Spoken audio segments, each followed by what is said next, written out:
Let's just jump right into this. Andrew Tate.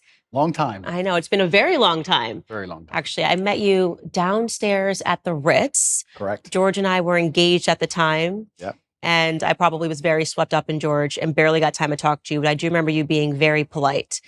So it's interesting to fast forward to today, and you were very much in the UK circuit. Yeah. Now it seems like your celebrity is kind of really hitting the US market. They're kind of finding you for the first time, digging up a bunch of old clips, and there's a lot of pressure now on conservatives to say something really awful about you. There seems to be a pressure on everybody on all sides to say something awful about me. I kind of feel like I've been placed in a position where there's always someone attacking me new each day. But I guess I was built for it because it doesn't bother me like it should, perhaps. You seem to be doing pretty well given the circumstances. I know the truth in my heart, and I know that what I say is the truth, and I understand very well the internet and how it works. And I also think I'm perspicacious enough to understand there's certainly a degree of weaponized virtue and perhaps a degree of jealousy and perhaps a few other things that are involved in all of these attacks. I don't believe that people who sit and attack somebody for their past, especially something from so long ago, are genuinely virtuous. I don't think it's about virtue. I think it's about, well, I can get some clicks this way, or I can get some views that way, or he did the biggest interview ever, or whatever it is. There's certainly some other motivations. And I don't want to say water off a duck's back. I don't want to come across as arrogant. However, I do believe that since the dawn of human time, every single king with any kind of empire was constantly at war. And I think if you're going to become one of the most famous people on the internet, you're going to be at war. And you'd be a fool to become massively influential and then cry about the fact that you end up in constant battles. It doesn't matter if you're Napoleon or Charlemagne or Genghis Khan. There's always someone prodding the edges of your empire, trying to find weakness, see what a little bit of land they can take. And I think it's always been the same. And right now, I guess you could say, to a degree, I certainly have an empire and I'm massively influential. And there's a degree of, I wouldn't say jealousy, but there's certainly some ambitious people who are trying to damage it. I think that's what it is. So I did see a mashup clip that we're not going to show because I thought it was unfair. I will say that. Yeah. Only because there was no context provided to the clips. It was just an extract of something that you said that 10 years ago. Some of them were literally 10 years ago. Yep. Didn't know what year it was from, didn't know who you were talking to, didn't know what context it was. And I've been victimized online by something like that before, where somebody takes something abstract and says, well, this is what must be what she means, until they're provided the full context of the clip. Yep. And I also take exception to, I think, digging back 10 years. I don't know who could survive that litmus test. I'm 34 years old today. Yeah. 10 years ago, today I speak to my audience. I talk about, they call me puritanical. I talk about, not drinking. Yeah. I think the biggest change has been becoming a mother. Yeah. And it would really be unfair if we went and found Candice at 24 years old, liberal, dancing at One Oak, and said, well, look at these clips of Candice Owens. Fortunately, I had no cameras in my face 10 years ago. Yeah. You somehow did. So I think it's a bit unfair. I also think that some of the critique that is coming your way is coming from people who are well-intentioned, like they actually don't perceive, maybe perhaps, okay, this is 10 years ago, what the context is, has he changed since? So I will ask the question, and we are going to get into some of those clips. You said you're an open book. Yeah. How have you transformed? And I've seen changes just, I think, in the last 5 years. Yep.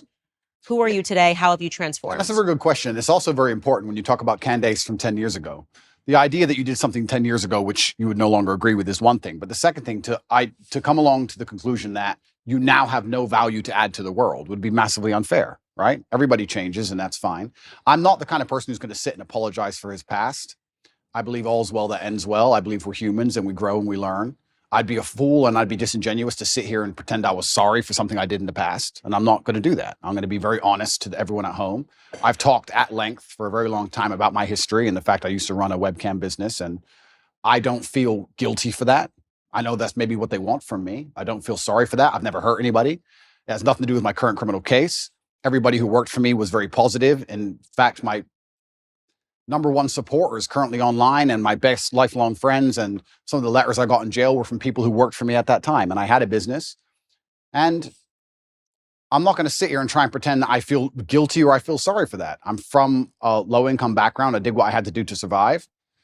And truthfully, all in all, being very honest, I don't think what I did was really that bad. And I want to say that, and I know people are going to lose their minds for it, but I didn't sell drugs.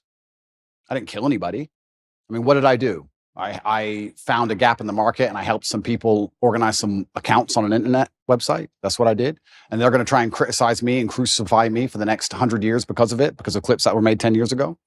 I think it's disingenuous, and I don't think anyone actually really cares about the virtue of it, because nobody who was involved in my life back then is complaining about anything. I think it's just an attack on me. And certainly we learn and we grow and we change, but it's very interesting how hypocritical the idea of looking at somebody's life over such a long period actually is. I mean, we can look at Donald Trump, right, who I'm a fan of. I guess I know you've had your ups and downs with him, but in the conservative sphere, he's pretty well respected. Donald Trump used to own the Miss Universe pageant. Are we going to criticize him? Are we going to crucify him? What about the girls he had in Miss Universe who decided to go on and do Playboy magazine? Is he a bad person now? Why? Now, that's not Christian values, right? People are messy and life is messy and nothing is completely clean. And this idea that you're going to find somebody and 10 or 11 years ago, they did something which might even be slightly distasteful, not even illegal, and you're going to crucify him forever. I just don't believe that's genuine virtue. I think it's just an attack. I do think what's happening right now is they are wrongly conflating you having run a webcam business, however long it was ago, to the criminal cases happening in Romania. And this is why I interjected in my voice when people were saying, he's not a conservative, he's not a Christian. I don't understand why Christians are giving him a platform. And I'm very sorry to interrupt. I'm very sorry to interrupt you. But yeah, I will say right now, I would never consider myself a conservative from that standpoint. Right. I'm a rational actor. I'm a reasonable person. I'm intelligent. I use my brain. And I guess that makes me align with many conservative issues overall, because the other side have lost their minds.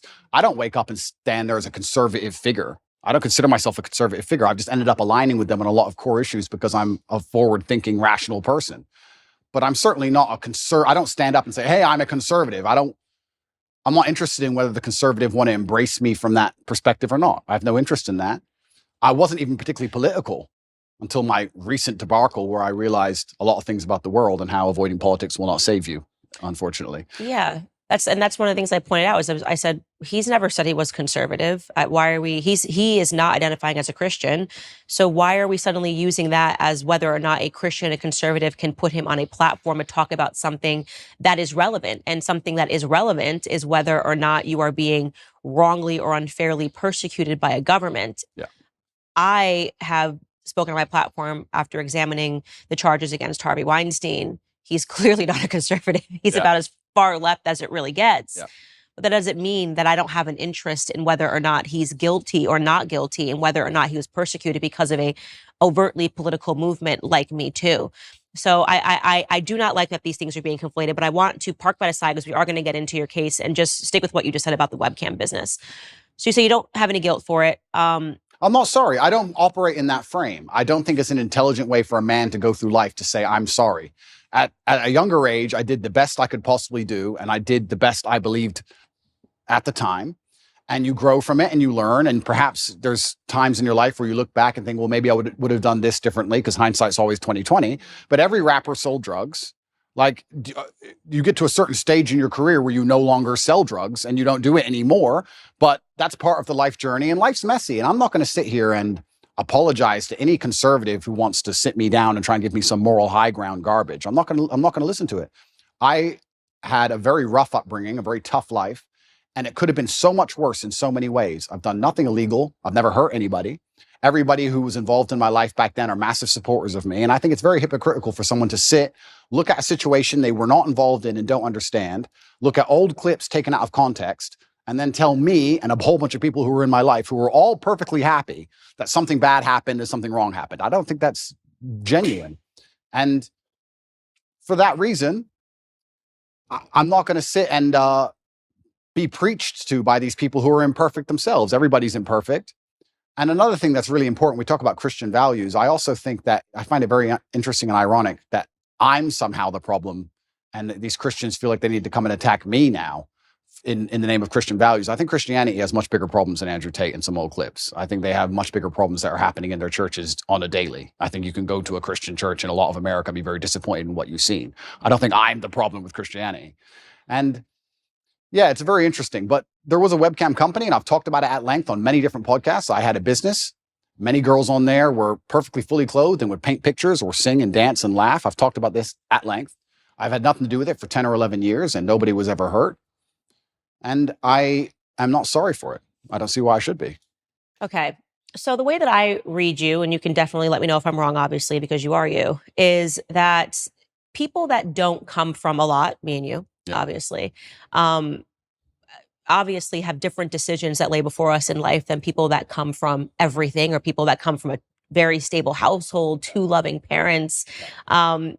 And this kind of gets into the dilemma. I remember years ago, Tommy Lahren had said something. She's a political commentator in the US, had said something to the effect of, well, Jay-Z used to sell crack. And he sort of laughed. And he probably did. And he did. And he sort of laughed this off. And I remember looking at that because I looked up to Jay-Z's music so much, and I looked up to him because it made it possible for me to change my circumstances. You're looking at this guy who comes from nothing. He came from the projects. He sold drugs, and then he doesn't have to sell drugs anymore. And he's now talking about ideas and talking about business. So I was able to more closely understand and go, okay, I can actually climb out of these circumstances, even though I wasn't born, with a ton of wealth and a lot of opportunities that some people were. Yeah. And I think it's very difficult for people that don't come from nothing to understand that. And they're so sure that if they were in desperate circumstances, that they would still never do anything. But this is their massive mistake. And you're right, but this is their massive mistake. The reason I have such huge affinity with the youth of the world today, especially the masculine youth, is one, because a lot of them are disenfranchised, which is one conversation. But two, also the reason my reach is so global, the reason I have so many fans in Slovenia and Southside Chicago, and I've had kids from Ulaanbaatar come up to me, Mongolia, all around the world, is because I speak to the disenfranchised. And part of that is always going to be, or is going to involve, financially disenfranchised. I'm someone who comes from absolutely nothing and made himself into something.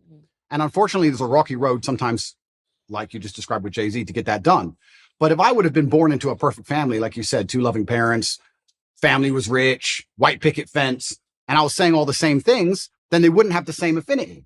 So if you look at even a lot of superheroes, you look at Batman, he's a flawed person. And I think the reason I'm seen as a hero and the reason I have the fan base I have is because to a degree, I've always been a flawed person and I'm not a perfect human and I don't want to be. And I think that actually adds a lot of credibility to my character as a whole, that I've become the kind of person who believes he can add value to the world. And just like you said with Jay-Z, he changed. And the biggest thing for me personally, though, truthfully, and I want the whole world to understand this, I've been forensically analyzed by multiple different federal agencies from different countries for the last 17 months, analyzing every aspect of my entire life across the last 10 to 15 years. And what did they find? An old YouTube clip? That's the worst they could find. No sexual perversion, no drugs, no genuine criminal acts. They found something semi-immoral in a YouTube clip. And I would actually challenge anybody who wants to throw stones at me to go through the same level of scrutiny I have been under. And let's see what they find in your life. Because I guarantee anyone who's watching this right now, you sit there, you have a secret in your closet. You have a skeleton that you don't want anyone to know about, and they would have found it. So what's the worst thing that they found about me, considering I've been the most attacked man in the world for 17 months? An out-of-date YouTube clip? An out-of-context YouTube clip? Is that the worst? I think it's crazy that people aren't even sitting there and going, okay, this guy's been absolutely attacked and from every single angle. This is the worst they could possibly drag up. Right. No, I agree with you. So the question I would ask you, though, because obviously you've moved away from that business, the thing I find to be the most interesting about you is that younger boys love you. Yes. They absolutely, like the 12, 13-year-old, 14-year-old. I have not come across a 12, 13-year-old boy who's not just an Andrew Tate stan. Yeah. And I think it's remarkable. It gives you a lot of power. And I think this is perhaps the interest that a lot of people have in you is, what are you going to do with this power, right? You have all of these boys, they believe in you, they stand up for you. And that is why it becomes important to state, I'm not sorry that I lived this. I don't think I would say that I'm sorry for anything decisions that I made when I was young either, because this is the deck of hands that I was given. What do you want me to do? Yeah. But at the same time, I do try to, now knowing that I have such a following of a lot of young ladies that follow me, say like, listen, I did the idiot stuff, so you don't have to. Power and responsibility go hand in hand. And that's the thing that's so interesting, these out-of-date clips, and they want to talk about these things from 10 years ago. At the time when I was talking to camera, those videos were made for private circulation initially. Secondly, I wasn't trying to educate the world on anything back then. I didn't have the kind of power and influence I have back then. The way you say something to a video which has 50 viewers has to be different than the way you say something to a video that has 50 million viewers. Mm-hmm. Power and responsibility absolutely go together, and I understand that very well, and I understand the power I have. And I do believe I'm now an absolute force for good in the world, and I'm far more careful with how I'll project myself with certain ideas. Absolutely agree, completely. But that's the thing that's even so crazy about all of it. These old videos that everyone's so concerned about wouldn't even circulate if my haters weren't constantly trying to use them against me. They'd be disappeared into the history of the internet. I don't know where these things come from. I don't know where they were found. I don't know where they are. It's kind of crazy. A lot of people are making all these constant attacks on me, and I don't watch a lot of it. I'll have to be honest with you, Candice. I don't watch all of it, but a lot of the videos are so outdated. The only reason they even exist now is because my haters are so desperate trying to take me down. They don't have any concern for them being seen because they wouldn't be circulating them otherwise. Mm-hmm. So yeah, absolutely. Power and responsibility go hand in hand. And I do believe that I now have a huge platform, and with young boys, they're exceptionally interested in my case. I do believe to a degree I'm an anti-hero. I do believe to a degree that the harder I'm attacked, the more credibility is given to me in the eyes of my fans. I think that they see, everyone's out to get this guy. Everyone was out to get Batman. This kind of feels that way.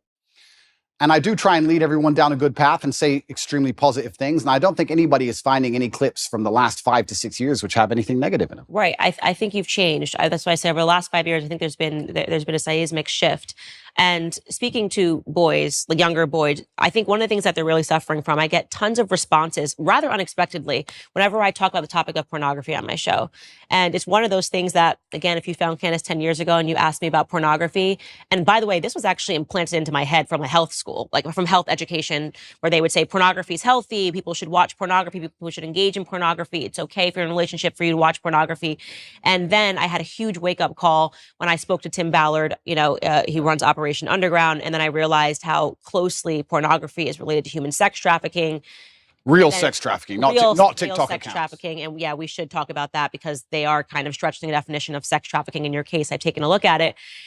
And what's remarkable to me is the amount of young men, and I would say from the ages of 18 to 35 that write in and say how much they're struggling with porn, how much they're struggling with pornography addiction, how they feel that no person is talking about the ills of pornography. Yeah. And so I just watched this clip of you this morning sitting next to Adam, 22.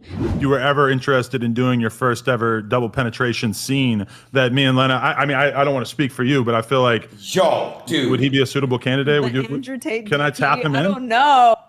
No. He looks built.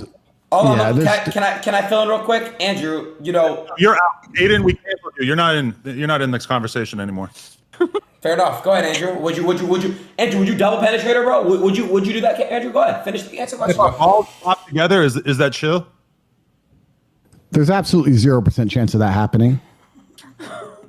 And it's not because Elena is particularly unattractive. It's because she's married to Adam, and I have no interest in degenerate, pointless sex, and I have no interest in making a spectacle of myself or even just involving myself in anything which I deem to be overall haram and pointless. It's just not something I'd be interested in. There's not a single amount of money on the planet you could pay me to undertake. So you were very polite. I'm not going to be so polite. I thought he was an absolute degenerate. And I mean that the idea of having a woman making the vows that you make in marriage and literally offering her body as he did to you was a form of degeneracy. And you were being very nice and measured. And I think that for that moment, that was the best thing that you possibly could have done because she looked quite vulnerable. Yeah. Lena, I think is her name. Yeah.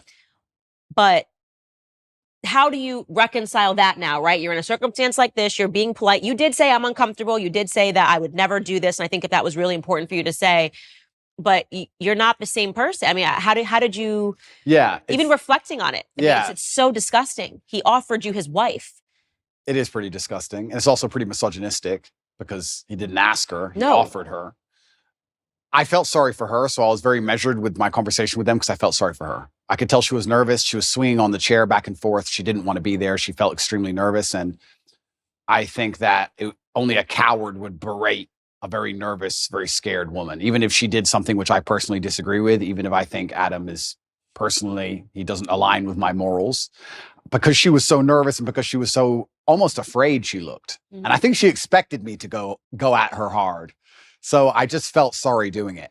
I just didn't, I couldn't find, maybe I'm getting soft in my old age, but I think she knows what I think, and I think she knows what the world thinks. And I think if I go at her too hard, it's just going to break her. And I don't really like the idea of her, turning off the camera and bawling her eyes out. I think that God will teach her the lessons she needs to learn from her experience, both positive and negative. And I think that's God's job to do and not necessarily mine. But yeah, it was certainly uncomfortable, and it shows how degenerate the world is becoming. And pornography as a whole is simply just, I think it's an effect. I think it's a tool which is used to ensure that the male populace stays as docile as possible. I don't think that any of the things that are happening to the male population are accidental. I think that keeping us as docile as possible is very interesting for the people who are in charge of the world, because we're the warrior class. At the end of the day, it's going to boil down to the men who are going to stand up and actually do something about anything at some point in time. So I think they like the idea of us being docile. And I mean, how much more docile can you get than a man sitting there looking at a screen, not even want to reproduce for real because he's just staring at a screen? And I think that's just a next stage in the slave mind. And it's everywhere now. Whereas, and this is something that my husband says, he doesn't have any social media because he's like, Instagram is pornography. I open my Instagram and I've got Emily Ratajkowski's butt cheeks. Yeah. And I'm not a man, so I don't have that same biological reaction to seeing it. But I can only imagine how difficult it is for a man when you open an app and you've got Kim Kardashian offering her body to Emily Ratajkowski.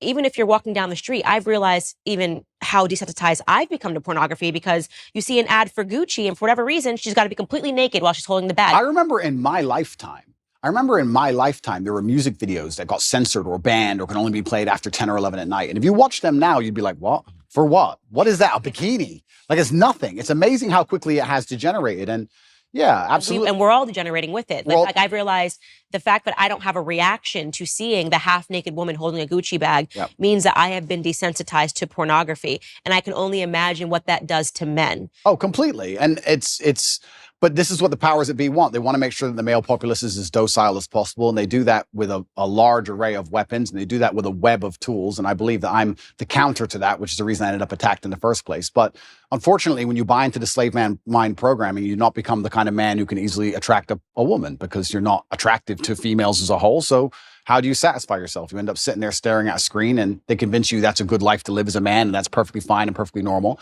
And you don't even get to genetically reproduce. I do also, though, and I want to make this clear, I do believe in absolute and utter self-accountability as a man. I think as a man, everything that happens to you is your fault. Me going to jail was my fault. Me being attacked online was my fault. If all these bad things that happened to me, I will take responsibility for, even if I believe they were unfair or unjust. And I think that any man who's going to sit there and say, I'm struggling, he also needs to wake up and understand that if you're going to truly struggle to not click on a website, then you're going to deserve the terrible life you're going to live. And the devil or the matrix or whoever you want to call them are going to fill your life with temptations. They're going to fill your life with easy way outs that they're going to want you to take, because the good road is usually the hardest road. And if you're going to continue to fall for them, then you're going to have to suffer the consequences of that. So it's double-edged. It's certainly difficult that pornography is everywhere and men are struggling with it. But to me, what's even more upsetting is that these men don't have enough fortitude and enough mental strength to wake up and say, I'm better than that. Okay. But this is the thing, right? So I'm about to get started, Candice. Good, get started. This is the thing. But this is the thing, right? So when you attack a man's mental fortitude on one issue, you attack it on all issues. This is why it's done purposefully. To resist a slave mind, you need to be able to resist in the first place. How can you resist a slave mind if you have no physicality, you have no willpower, no ability to mentally resist anything? Well, then what you're going to end up doing, you're going to end up eating the bugs and watching the porn and sitting in front of your computer. And that's what they want from the people. So I think that it's actually all very interconnected. People come at me with the porn problem, and I get the same thing. Guys say to me all the time, hey, what are you going to do? What should I do? I struggle with pornography. And I say, that's because you have nothing else in your life in order. If you were in good physical condition and you had the money you were supposed to have and you had the mentality you were supposed to have, you wouldn't need it. So the reason you're so addicted to porn is because everything else in your life is a failure. And yeah, it's certainly a complicated issue. It's a difficult one. And this is why they fear male agency so much, because when men truly wake up and decide to be the best versions of themselves, they're hard to control, because all these control mechanisms fall by the wayside. They don't want the porn anymore. They don't want the antidepressants anymore. They don't want the garbage anymore. And now you have a whole bunch of men who actually want truth and honor and respect, and they want to live for something. And then what are they going to live for? They're going to want to be brave. They're going to want to do the right thing, regardless of how dangerous it may be for their own personal circumstance. And that sounds like a difficult population to enslave. And that's what's scary. So how do you reconcile, first off, how long ago was your webcam business? Yeah, so I stopped having any involvement with it. I think 8 to 9 years ago I stopped. It was a long time ago. It was at the early stages of the internet. And I'll explain it one more time for people. I've explained it already at length, but I'll explain it from the beginning. I had a company. I was fighting at the time. And on a side note, I actually want to make this clear. We talk about things people have done in the past for money. I beat people up for money. I hurt people for money. I don't often tell people this, and I think it's the first interview I've mentioned it in. There's a person who can never walk the same again because he fought me. I've had 87 professional fights, and I did my best to kill people. You're going to sit here and talk about what I did for money. I literally hurt people for money. And so I'm not a perfect person. I'm not sorry for my kickboxing career or my cage fights. I'm not sorry for any of it. I had bare knuckle fights. I'm not sorry for any of them, right? I was a person who had to pay the bills. I lived the life I lived. I used the tools I had. And I ended up opening a webcam company where girls would sit on a laptop and they would talk to guys on the internet for money. That's what they would do. The girls would sit there fully clothed or a bikini. Some of them would paint pictures. Some of them would sing songs. It's very similar to Twitch is now. Twitch is almost more sexual than the sexual websites were back then. I helped the girls set up accounts. We worked together. I helped them become as popular as possible. And everybody made money and everybody was happy. And nobody is complaining about it. Nobody's upset about it. None of the girls who worked for me are upset about it. The government aren't after me for it. It's perfectly legal. Nothing's wrong with it. There's just a whole bunch of people who now think that they can take the moral high ground against me because I previously ran this company. And I think I can anticipate the question you're going to ask. How do I reconcile with the fact that I used to produce pornography or degree pornographic content? Now men are writing to you like, how do I? And now men are trying to escape it. Yeah. That's a really good question. There's a few different ways I can answer that question. I think the first way I'll answer it is if you own a liquor store and an alcoholic comes in and you refuse to sell him alcohol, does he stop being an alcoholic? No. He just goes and buys from someone else. So that's the cop-out answer. The cop-out is, well, these people who are addicted are always going to be addicted regardless of whether I did it or not. So that's the cop-out answer. But the second answer I can give, which I think is more detailed and probably more nuanced, is one, I intimately understand the relationship between men and these websites. I've had and seen men give away their life savings to girls they've never met. I've watched and I've seen it. And I actually think a lot of the insights I give, a lot of the things I tell the world about the male mental health crisis, about men being so constantly lonely, about how important it is to build yourself into a high value man, about how money alone is not enough. I explain all these things. A lot of these are lessons from the webcam days. I saw dudes who had a whole bunch of money, no other attributes, and they ended up on these websites spending hundreds of thousands of dollars because they didn't have anything else. So I think I learned a lot of important life lessons, and I do my best to try and pass them on to people. But I guess also, and this is the final answer I want to give about this whole subject, is that I do think I can take the question you're asking and reverse engineer it and use it against the people who are trying to attack me for it. My answer to it would be, how do you sit and want to criticize me for being involved in the production of pornography 10 or 11 years ago if you're involved in the consumption of it? Because you're creating a market for it. So anybody who wants to sit and say that I did things wrong, that's fine. You're allowed to throw stones. But if you're in a glass house, if you have ever signed up to an OnlyFans account, if you have Instagram, if you're following these models on Instagram who you don't know, who are showing their tits and ass all day, if you've watched porn, if you fancy or think some beautiful woman on a movie, if you're going to live in lust yourself and you're funding this entire industry, you're downstream, you're at the bottom of it, how can you then take the moral high ground on the person who's producing it? That doesn't make sense to me. So if you've totally abstained from pornography your entire life and you've never looked at it ever, and you've never been involved with it ever, and you're a perfect person and you want to come along and say what I did was wrong, that's fine. But I don't think most people who are complaining can even say that. I don't think they can. And I will once again state this, and I state this as a matter of almost fact. The level of investigation I've gone under, the level of forensic investigation my life has been submitted to, most people don't understand. Most people have never been through what I've been through. They've not had their entire life forensically analyzed, every word they've ever said, everyone they've ever spoken to, every WhatsApp chat, everything, head to toe by federal agencies for the last 10 years. And the most they come up with is that I ran a webcam company, which I've already admitted to. That's it. Take these people who criticize me and see how many porn websites they've been on. Get their laptops, see the they've Googled, see who they've spoken to. Like, it's all massively hypocritical. I do understand that some people would hear that and go, oh, he's a bad person, etc. I don't think I was a bad person. I never hurt anybody. I think I could have done much worse things. I know many people from my circumstances who did many things worse than what I did. And all in all, I'm not going to sit and pretend I'm sorry for something I'm not sorry for. And I just want to make it clear to the world that, like you said, people come from different backgrounds and people grow and people change, etc. But I also look at the world in a different way. I think that we're all constantly doing our best I think I'm doing the best I can right now. When I'm 55, I might watch this interview and think I'm an idiot, right? And I think we're all constantly doing our best. And I did the best I could do at the time. And I don't think it makes sense for me to hate past me for doing his best. I just don't think that's a very constructive mindset. Living a healthy lifestyle can be challenging when you're always on the go. You need simple, manageable routines to make sure that you're getting the proper nutrition every single day, which is why I'm a huge fan of Balance of Nature. Balance of Nature fruits and veggies capsules are a great way to make sure that you're getting essential nutritional ingredients every single day. Through Balance of Nature's advanced cold vacuum process, the vitamins, minerals, and phytonutrients of the fruits and vegetables are preserved so you can get the vital nutrition in each capsule. Balance of Nature is a whole food supplement with no additives, fillers, extracts, synthetics, pesticides, or added sugar. The only thing that's in their capsules is pure fruits and vegetables. They sent a bunch of fruit and veggie capsules to the studio for my team and I to try, and the whole team is feeling brighter, healthier, and more energetic. When you're disciplined enough to take care of your health, you'll reap all kinds of benefits. Make Balance of Nature fruits and veggies a part of your daily diet. Your body will thank you.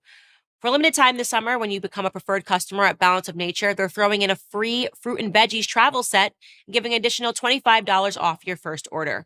So go to balanceofnature.com and use promo code Candice for a free travel set and $25 off your first order as a preferred customer. That's balanceofnature.com, promo code Candice. Yeah, I think it's really important for conservatives, people that identify and say, I'm a conservative, to recognize that the people, it's not people that are perfect that are bringing people over to our side. I was not brought over to conservative principles by people preaching at me and telling me how perfect their lives were. It was actually people that were much more broken that led me here. Which is fascinating. I got interested in business because of Jay-Z. Yeah. I criticize him all the time now about things that he does. But you're not. I got interested, Kanye, in Kanye West, him doing a Christian album and things of that nature. You need people that are flawed. You need people that are real. This is the thing. I'm not particularly political. I didn't consider myself particularly political, but it looks like I'm kind of ending up there. And like I said, I'm a realist, which puts me on the conservative side, and I'm not stupid. And I understand very well about the world and propaganda and what they're trying to do to us. So you end up being a conservative by default. But you're a real person if you have flaws.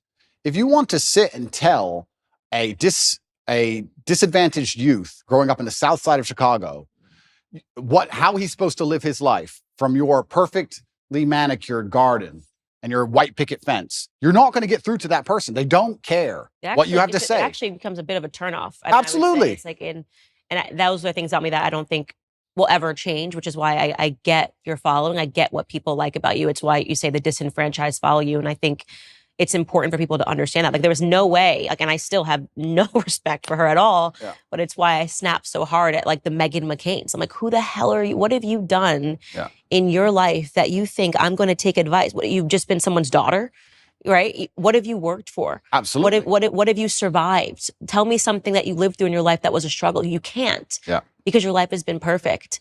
And so I think it's so foolish to think that I'm going to take a lesson, that I'm more likely to take a lesson from a Meghan McCain, who I don't even think is a conservative. I think she's just a rich girl and got rich in way worse ways than you got rich. What was daddy doing overseas? Yeah. And that's a really amazing point, because we can also look at that, right? Conservatives will sit here and attack me. There are people who are making millions from blowing children to pieces. Yeah. Like, let's get the world in perspective here for a second. But it's cleaners. They didn't get their hands dirty. Of course. Yeah, I totally agree with you. And that's why I am never the first to bark when someone is suddenly assessing someone's entire life. I'm like, look at you are literally built on the backs of dead Iranian children. Absolutely. And I'm standing up here also, and I want to make this very clear. Like, I've not tried to avoid this judicial process. I've not tried to run away from anything. I'm standing here saying, if I've committed a crime, put me in jail. And if I haven't committed a crime, what can you say I've done? You could argue it was slightly immoral, perhaps. But I also, to a degree, maybe I'm a libertarian. I think if 20 people or 30 people get in a room and they all agree to do something and it makes them happy, then they should be allowed to do it. If nobody's hurt, nobody's upset by it, then they should do it. And perhaps that does make you a libertarian. If 30 full-grown men decide to go into a room and be gay, and they want to be gay, then they should be allowed to go be gay. You're 30 men, you're not hurting anybody, it's what you want to do. If you want to wear red t-shirts, wear red t-shirts. If me and my brother had 30 people, we all got together and everyone made money and everyone was happy, who's others to come along and criticize and say people are victims, people are upset, this is wrong, this is bad, etc. So, yeah, you're completely right. It's amazing how people throw stones and how imperfect everybody is, truly.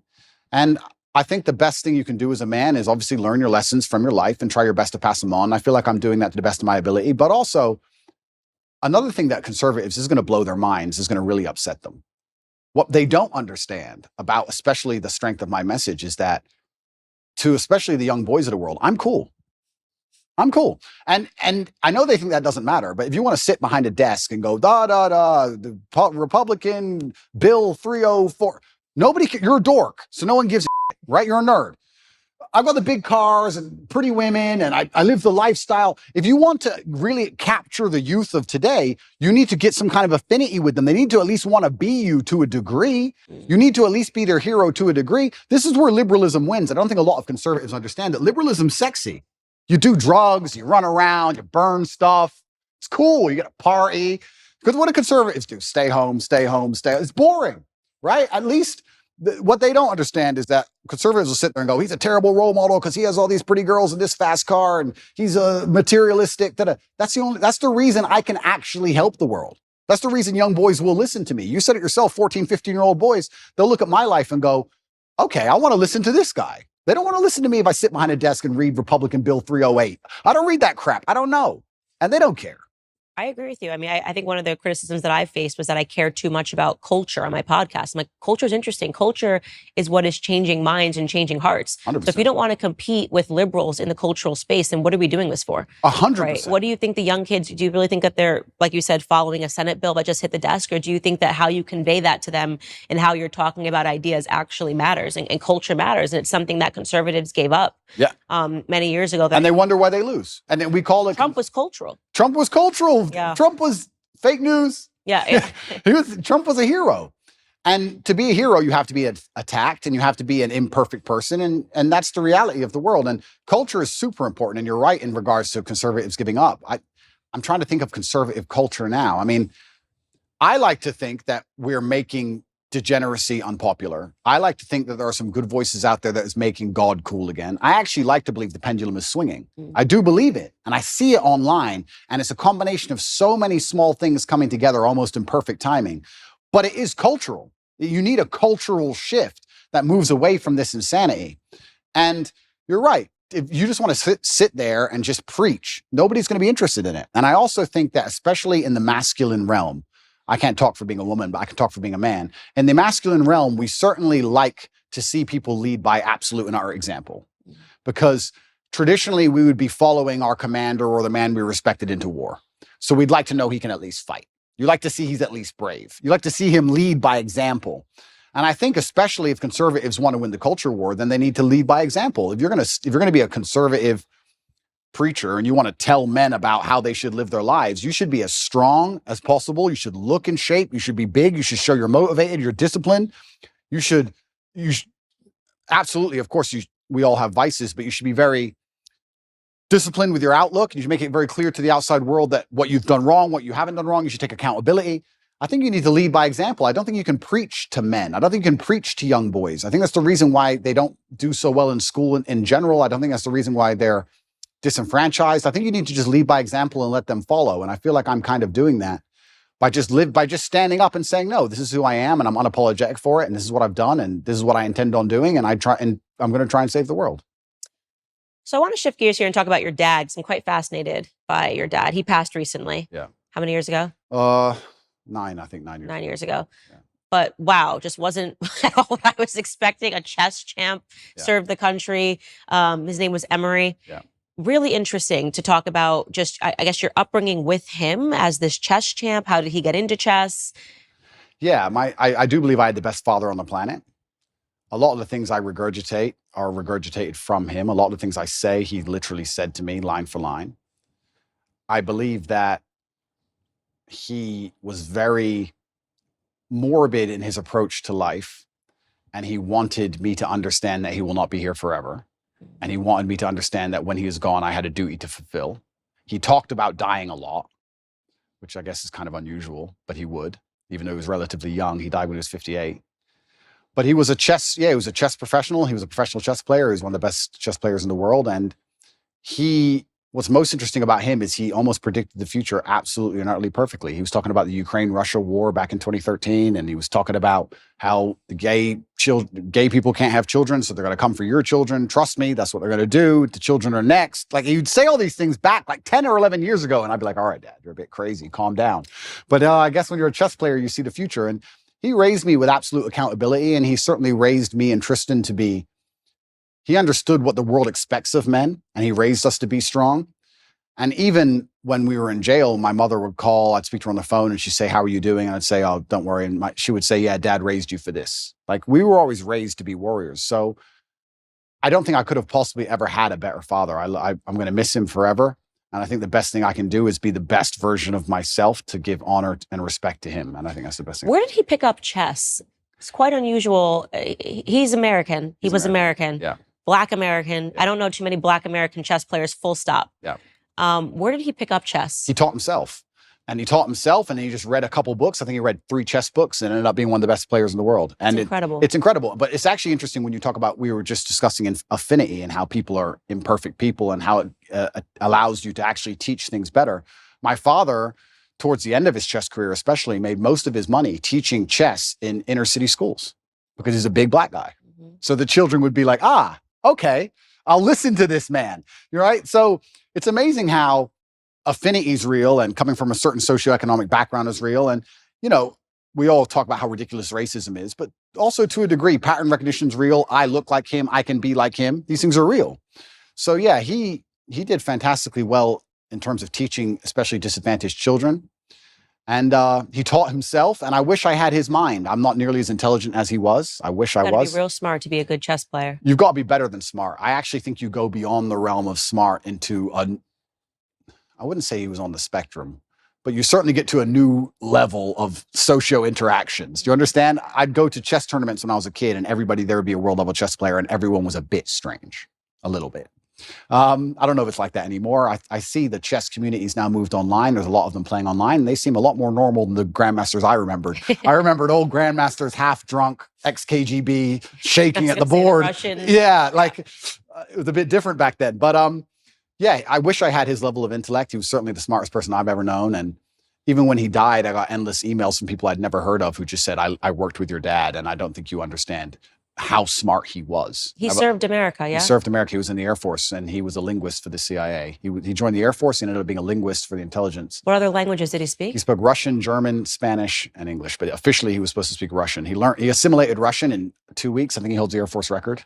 Okay, so he's very smart. Yeah, super ridiculously smart. Yeah. I got an email from somebody when he died, and they said that, I just want to send you an email. You don't know who I am. I was serving with your father in the armed forces.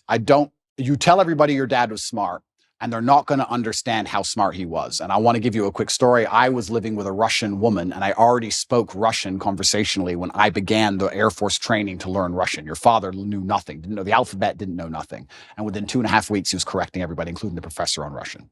Yeah. So like he just read the dictionary. I saw my dad sit there and read a dictionary, just read it. And that was it. Yeah. It's like photographic memory. Like he was on a spectrum. Yeah. Something else going on. Yeah, something else. Little X-Men. Emery Tate was his name, and everyone called him E.T. Yeah. He was tough on you. E.T. He was certainly tough on me, and I can't express enough how grateful I am for that. We live in a world now where I'm going to say that my dad hit me when I made a mistake, and everyone's going to lose their minds. And they're going to pretend I was somehow abused and that somehow my childhood was terrible. And I could not if he was come down to earth today, I would shake his hand and say, thank you for absolutely everything you gave me, including discipline, including understanding that in the harsh realities of the real world, there is a line. And if you cross that line, violence appears. That's the unfortunate reality of earth. There's a line.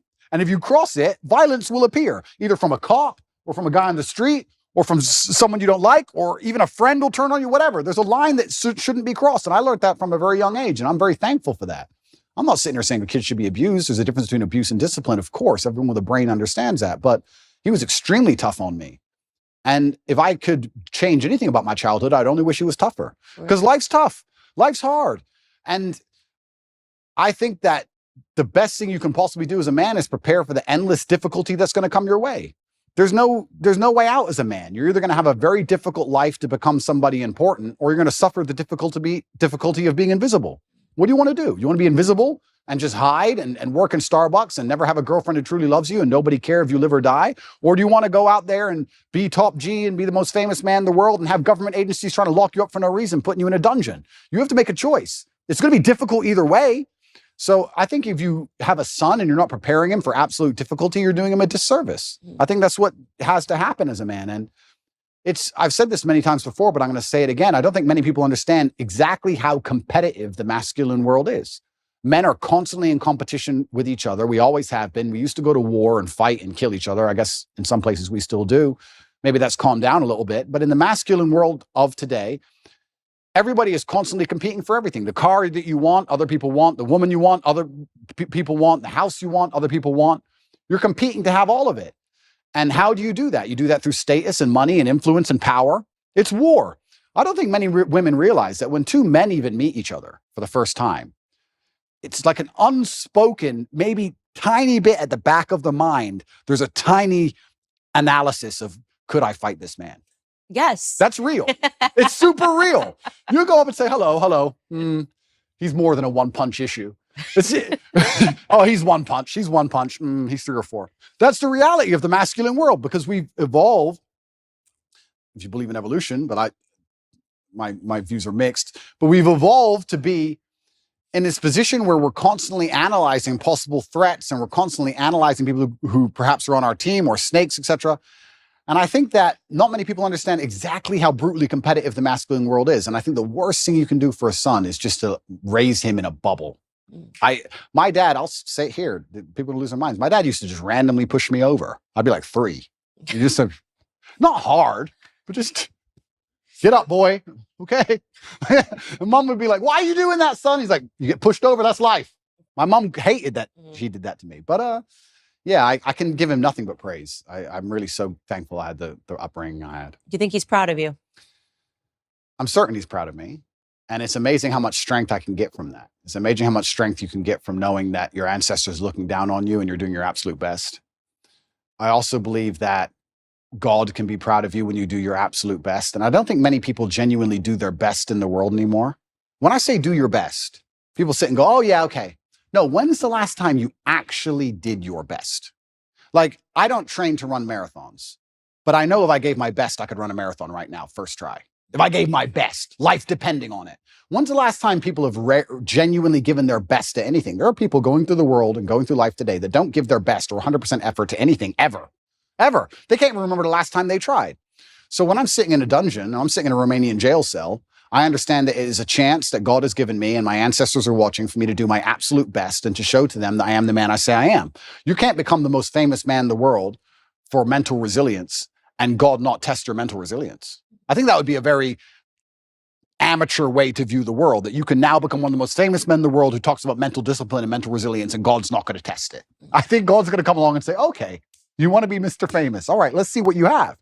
So I believed it was a chance to show God and show my ancestors and show my father that I am the man I say I am.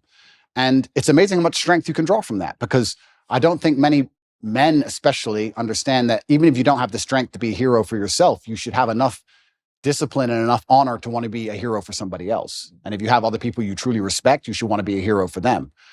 And I think that's the masculine imperative. If someone's going to attack your wife, that's when you become a hero for her. You have to. What kind of man are you if you're not? And you can apply that to other things. If you apply that to your ancestors, or you apply that to God, or you apply that to your beliefs or your core principles as a man, then you can be a hero anytime you want. So it's so funny that you say that, because it really does. Everything goes back to biology. I think about this all the time, no matter how much sociology is behind everything, telling men to act like women and women to act like men. At the end of the day, women want a masculine man. And when they don't have a masculine man and they beat their man into submission, they're not attracted to them anymore. When it's a tail in between, it's just not attractive anymore. And I used to maybe think of this boyfriend that I had when you were talking about, just defending the realm, this sort of responsibility that men have. And I remember sitting there realizing that I had to break up with him, because I thought that if somebody burst through the door with a gun, I was going to have to be the one that would have to defend us, because he was just such a flower. 100%. And it's in society is yet blaring at men to do the opposite. And they're trying to confuse us. This is why I think you have a platform. This is my whole theory that I built in my head about why you have a platform, is because Lena Dunham came before you, right? And I think that for years, men were told to act like sissies. Yep. Men were told to put your tail between your legs. That was the message, the agreed upon message that came with, Hillary Clinton running, the Me Too movement, all of these things where men were basically told that if you have a masculine instinct, you're guilty. Yep. And then inevitably, because there is an equilibrium in this world, Yep. because there was Lena Dunham's, because there were the Taylor Swifts, because there was the girl squads, Yep. eventually what would have to happen was that it was going to have to be evened out by someone saying, no, F that, be a man. Yeah, and I don't feel guilty for being a man, and I don't think any man should. No, I don't think so either. And I think that the most annoying thing about all of this is just how genuinely hypocritical it is. Because there's all this feminine movement, and we don't need men, and men don't matter, etc. That's Music only too, men ain't the whole. It's a agreed upon message that men suck. absolutely, and it's only in the most favorable possible circumstances where females will say that. And that's what's so disingenuous about it, because as soon as things actually begin to get hard, the closer we get to the realities of life, the closer we get to the unfortunate circumstances of the world, and they exist in many places, the faster you'll see people look for traditional masculinity to protect them. So it's not even like it's a genuine belief. That's what's so upsetting about it, is that it's just, I don't know if these people are delusional or if they're deliberately hypocritical. I'm not sure which one it is. I think they're brainwashed. I think it's a two-pronged approach. I think it's the cultural messaging, and also in the education system, they're actively learning that this feminism is what you need to aspire towards. Like when you get out of school, women, you should want to compete with men in climbing the corporate ladder. Yeah. I actually think there's a mass brainwash that's taking place. Oh, completely. They want to neuter men. And the way you do that is to empower women to a point where they're now the dominant power, especially in the Western world. I believe we live in a matriarchy. I don't believe it's a patriarchy like we're told it is. I actually believe it's the other way around. I can't think of a single law that benefits men over women, but I can certainly think of some that benefit women over men. Mm-hmm. I think it's very dangerous to be a man in the world today. I think that if women want to destroy a man, it's extremely easy to do. We can look at my current scenario and situation I'm in, and many other men are in the same scenario. I can't think of many examples of a man falsely accusing a woman of something and her losing her entire life, where I can certainly think of ones the other way around. So, yeah, they want to turn men into eunuchs because their intention is to make us all slaves. And I say that, and it rolls off my tongue, and people just hear it and they don't actually think about what I'm saying. Their intention is to turn men into eunuchs because they want to make us all slaves. I want you to actually understand exactly what I'm saying to you, because at the bottom line of revolution has always been young military-age males, and they don't want them to have enough balls or enough forward thinking or even enough care for anything outside of themselves to do something about it. Another thing people don't understand is that a lot of these attacks and a lot of things they're trying to do with the culture, especially, they're trying to inject such innate selfishness inside of people that they don't really care about anything that happens outside of themselves. Because then it's very difficult to give a shit about your community. It's very difficult to have any kind of genuine care about your town or your country or an issue.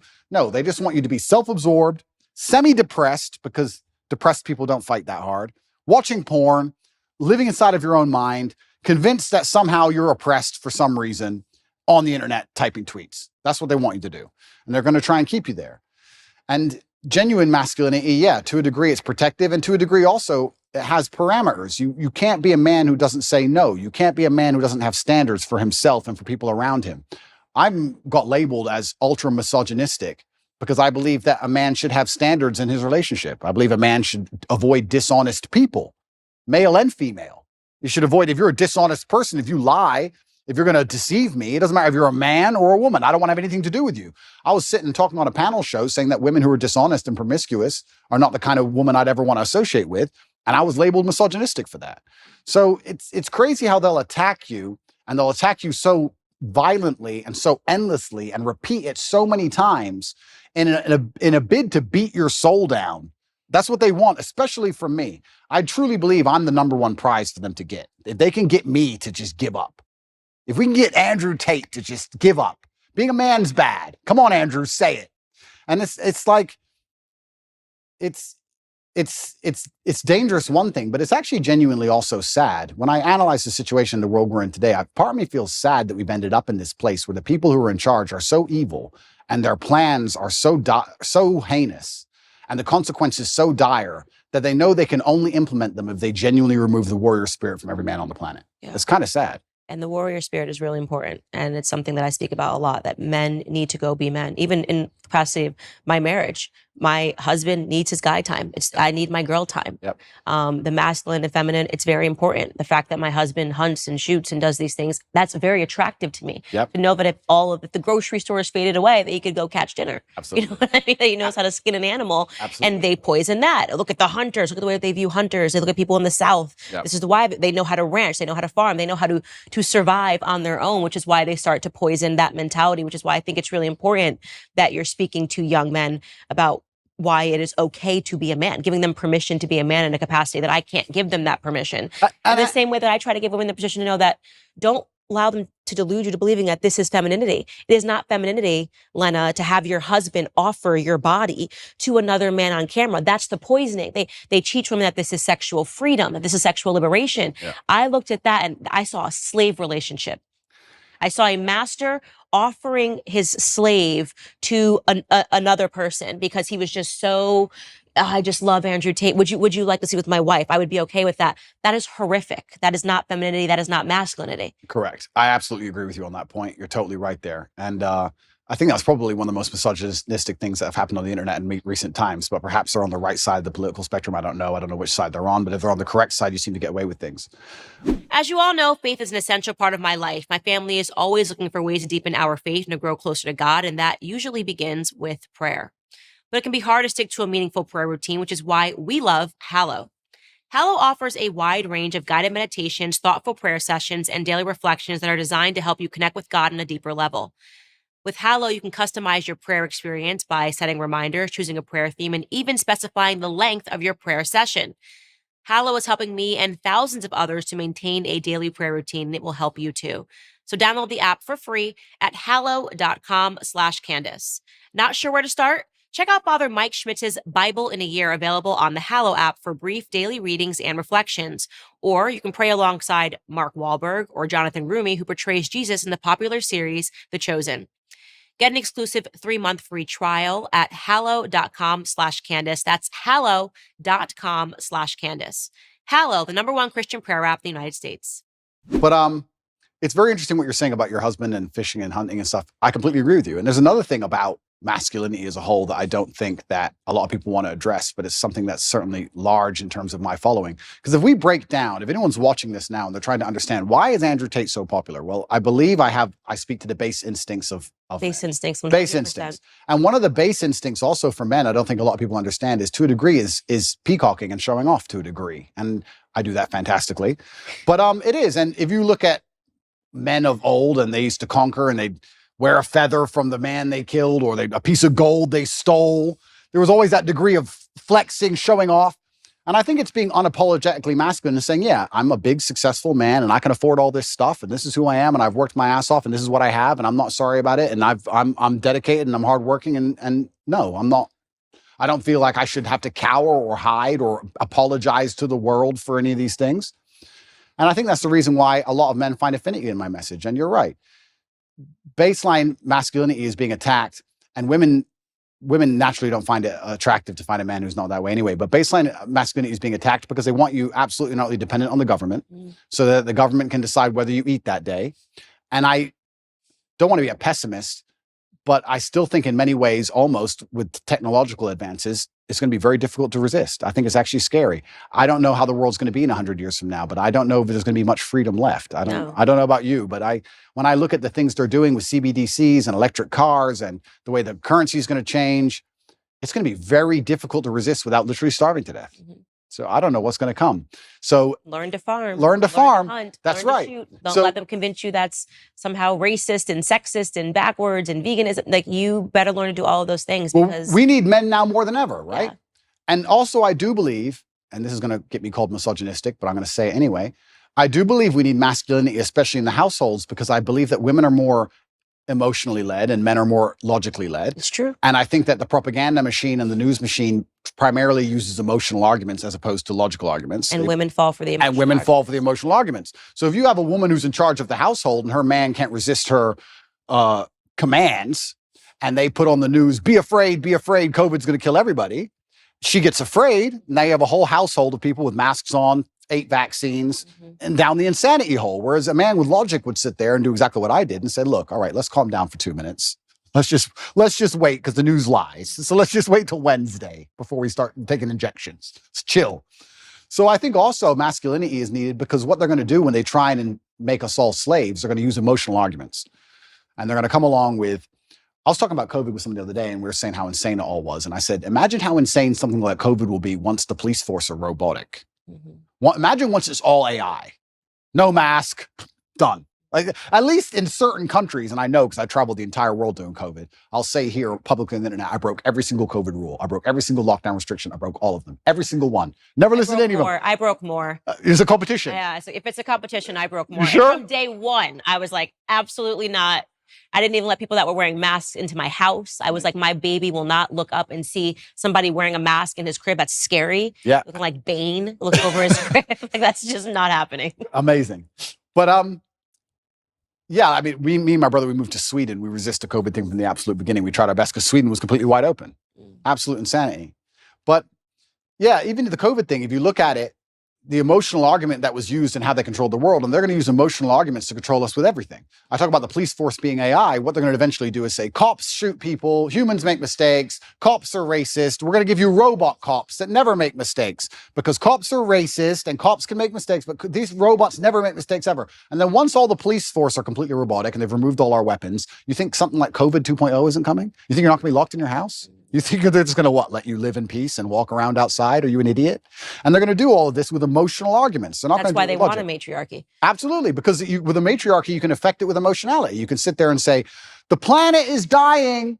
Don't you care about the trees? Give us all your money. And people will sit there and go, oh, yeah, I do feel bad about the planet. Okay, it's just an extra 18% tax. And they can fall for it. So emotional arguments are how you get your way with anything. If you put somebody in front of me, I can convince with an emotional argument. I can convince them almost anything. Almost anything. Logic is much harder to do. So we need masculinity even in the household. And I'm just talking about baseline masculinity of just the logic and the rock solid self-assurance to sit there and say, no, I'm in charge of this house. Let's all just calm down. Well, let's not get emotionally led by this news channel.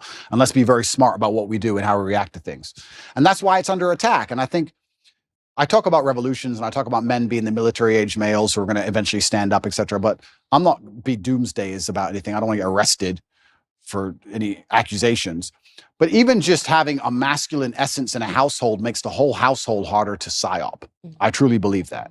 And I can just think of COVID, and I use it as an example because it's the most recent large psyop they've attempted on us, where the amount of people I saved personally, I must have saved 200 people's lives from that vaccine. Me personally, just because me as a man, they'd come to me and go, I want to travel. And I'd say, listen, I don't even have time to explain to you, but have I ever been wrong? No, don't get it. Okay. A year later, they're like, I'm so glad I didn't get that. I'm like, I told you. Like, it's amazing, like what a masculine essence can do. So that's another reason it's under attack, because if they can remove the masculine essence from society, well, now you have a society. Imagine a society where you can control purely with emotional arguments. We're almost there. We are in a matriarchy, and this is why they accuse me of being an internalized misogynist, because I'm able to think through and acknowledge the flaws of what happens in society when women get power. And if you want to know what happens, look around you. Women fall for emotional arguments the entire time. Show us a commercial, show us. It's so sad. And before they get to the rational aspects of it, they're already invested emotionally. And I think that virtually every societal ill that we are facing today is because of women. And I think the greatest recent example of that is the Bud Light controversy, because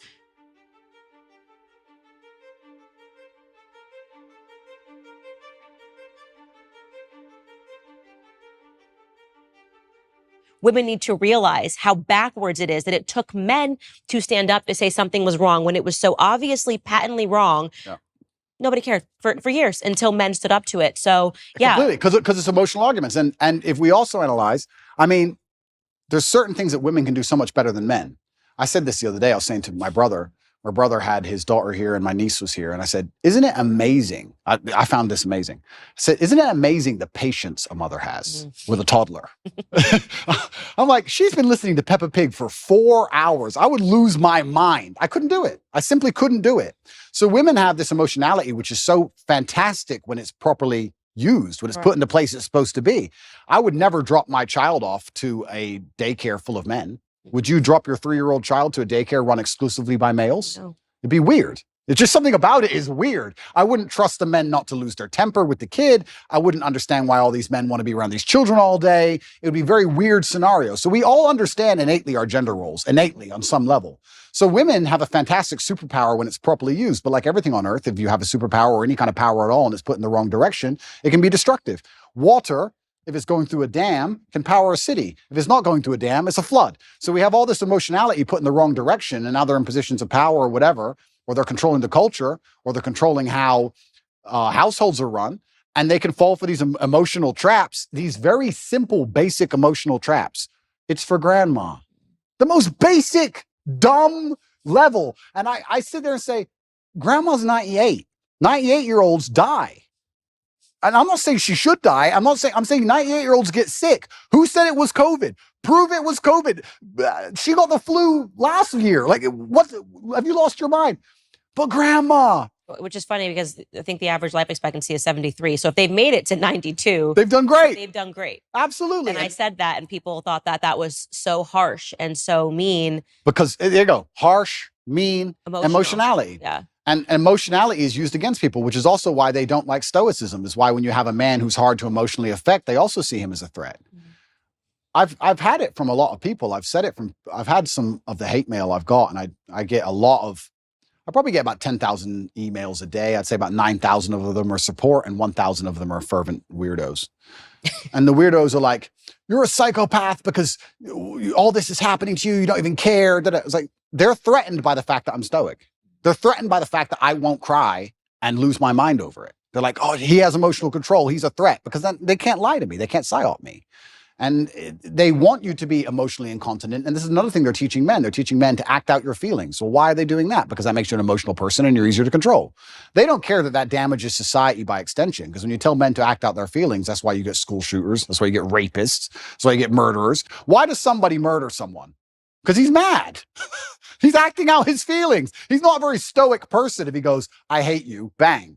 Right? So they're teaching all this emotional incontinence in men, trying to pretend they care about society. It's destroying society in real time. They have no interest in actually preserving anything that's important about masculinity. And the only reason they're doing it is because that allows them to use emotional arguments. Now they can sit and say, okay, these men act out how they feel. So let's make them angry, and they might riot. And let's make them riot on this street. Let's leave some bricks on this street. You understand what I'm saying? It's all absolutely and utterly done on purpose.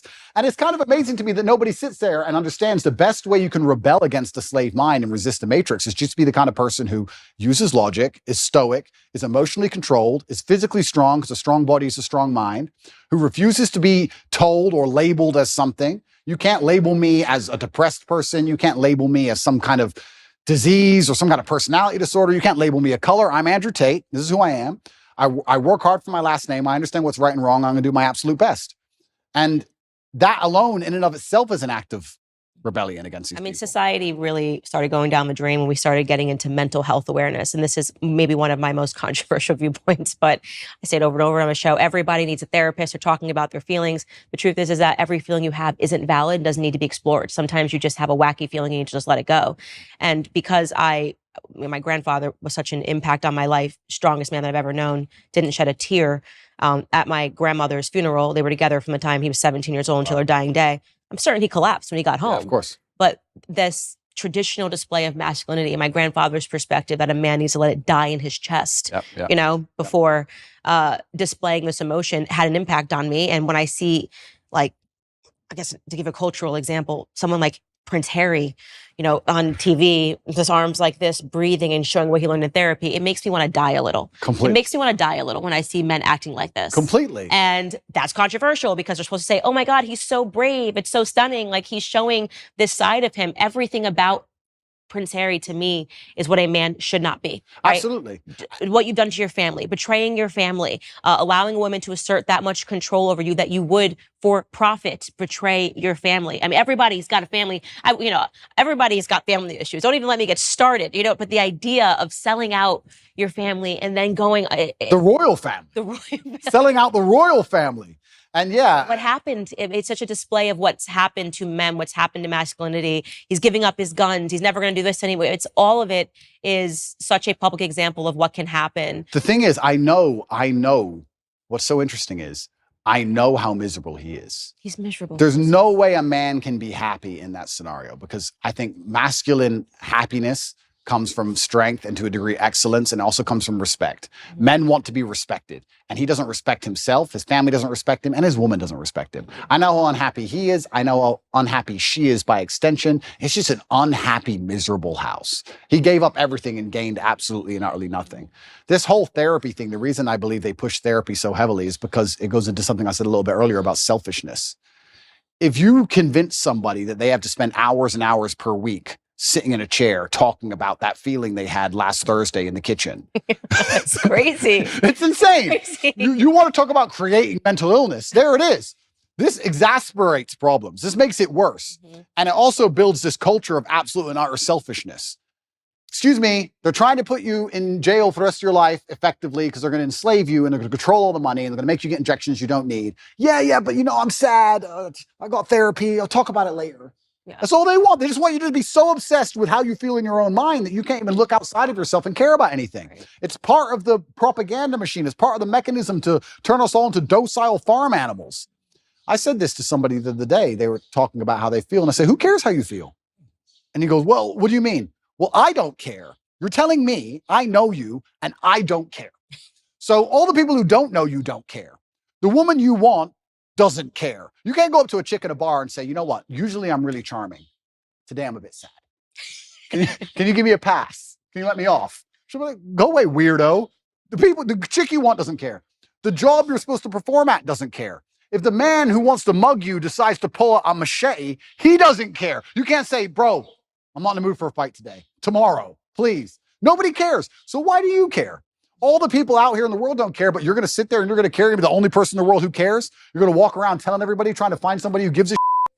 Good luck. Because what's going to happen is you're going to walk around feeling sorry for yourself, trying to find somebody who cares. You might find somebody who pretends to care long enough for you to get a little bit of dopamine. But all in all, you're wasting time in a hyper-competitive world where people like me who perform regardless of how they feel are just going to perpetually bury you. And then you're going to sit there and wake up and go, why am I a loser? Well, because when Andrew was sad, he continued to perform. When Andrew was in jail, his business didn't fall apart. He was doing push-ups every day. His body didn't fall apart. Nothing about his life degraded when he was in a jail cell surrounded by cockroaches. You're in a plushy bed at home, crying about what? And you expect the male world's hyper-competitive. So you're not allowed almost as a man to put that much importance on how you feel. You don't have time to care about it because you have too much to do. This is what I find so remarkable. If I feel sad, I don't think, how do I stop myself? I need to not feel sad. I just go to work. I got stuff to do. I'm a man. I have things to do every single day. This whole therapy garbage, I can't think of a way faster to ruin your mindset and destroy your ability to resist the perils of life than go into therapy. And the overdiagnoses of everything. It's like, you have this, you have that. And then people take that as an excuse to not ever have to get better. Oh, absolutely. You know, now I can be permanent because I realize that I've got this. I went to the doctor and the doctor says that I have this. And so that's the reason why I don't respond. I've got ADHD. I think now it's like 1 in 2 people has ADHD. And that's why I'm not able to focus and do my homework or complete a task or keep going to the gym every single day. I hate it. It's the self-fulfilling prophecy. It's a self-fulfilling prophecy. And I really can't think of a quicker way to destroy your mind than go to therapy. Part of me, if I had time to waste, Candice, which I don't, because I've been on house arrest long enough, and once I'm out of here, I'm going to enjoy myself. But if I had time to waste, I would love to go to start therapy. I would love to, imagine me, Andrew Tate. I'm going to go to a therapist, and she's not going to know who I am, and I'm going to sit there, I'm going to do therapy, and I'm going to do a video. I might actually do this. It's actually a great idea. I might do a video after each therapy about what bullshit it was. And just sitting there talking about, okay, when you were 8, yeah, what happened when you were 8? Because in your childhood, not everything's because of my childhood. Not everything works that way. It's so asinine. I've actually had conversations with therapists, I think twice in my life. I did a TV show in England, and I had to speak to a therapist. And then I think it was another TV show, 2 TV shows, I had to speak to these therapists. And I sat there and said, I don't believe in your science, because in math, 1 + 1 is 2. And we understand that. Whereas with what you teach, you can have a guy who doesn't drink alcohol because his dad was an alcoholic, and a guy who is an alcoholic because his dad was an alcoholic. So how can you have the same scenario and 2 completely different outcomes? She goes, oh yeah, but there's general rules we can follow. I said, then let's end the conversation. I'm not a general person. I'm not a general person. I'm exceptional. So can we just stop wasting everybody's time here? Because all your general rules don't apply to me. I'm smarter than you. What have you achieved? Goodbye. I'm a world champion. See ya. Like it's garbage. And I really do believe, I think there is this mass drive to instill the idea of absolute selfishness in people. I think they're trying to, when I really analyze the ideal citizen they want, the ideal citizen is yes, docile, and yes, he's eunuch, but he's also ultimately selfish because then you don't care about community. And I think therapy is a fantastic way to make you selfish. Because that's all you talk about is what do you talk about? Garbage. Yeah, why you have the right to act this way, even if you're acting terrible. Why did I do? Well, when I was 9, get a life. Yeah, that's really Prince Harry's book, honestly. Is it? Yeah, I could only get past the first 2 chapters. I was like, it should have just been called Privileged. You know what I mean? And this is the thing. These aren't even struggles. And here's the thing. I think Margaret Thatcher said the best upbringing you can have is good parents and no money. Because you look at Prince Harry you can't talk about anything better for a perfect upbringing. Royal family. Come on. It's not his fault, right? Royal family, fine. But he was supposed to have gone to the army. He went to Afghanistan and supposedly he fought, but obviously he didn't. He prince. Played Xbox. Of course. He just sat in the back. But if you don't give a man struggle, look what he becomes. Tell me the kind of man, if I were to say to you, imagine a man who's never struggled in his life. Physically, mentally, everything's gone perfect for him. He's born in the royal family. Everything's been perfect for him his whole life. Is that the kind of man anybody respects? Is that the kind of man anyone wants to be? And struggle is subjective, right? So Prince Harry dealing with his current problems of his wife nagging, to him, that's full mental breakdown, right? My problems are obviously much larger, but struggle is subjective. To us, they're almost on the same level. But if you were to compare them side by side, they're absolutely nothing. So as a man, you have to build resilience, and you build resilience through going through something and building a tolerance to it.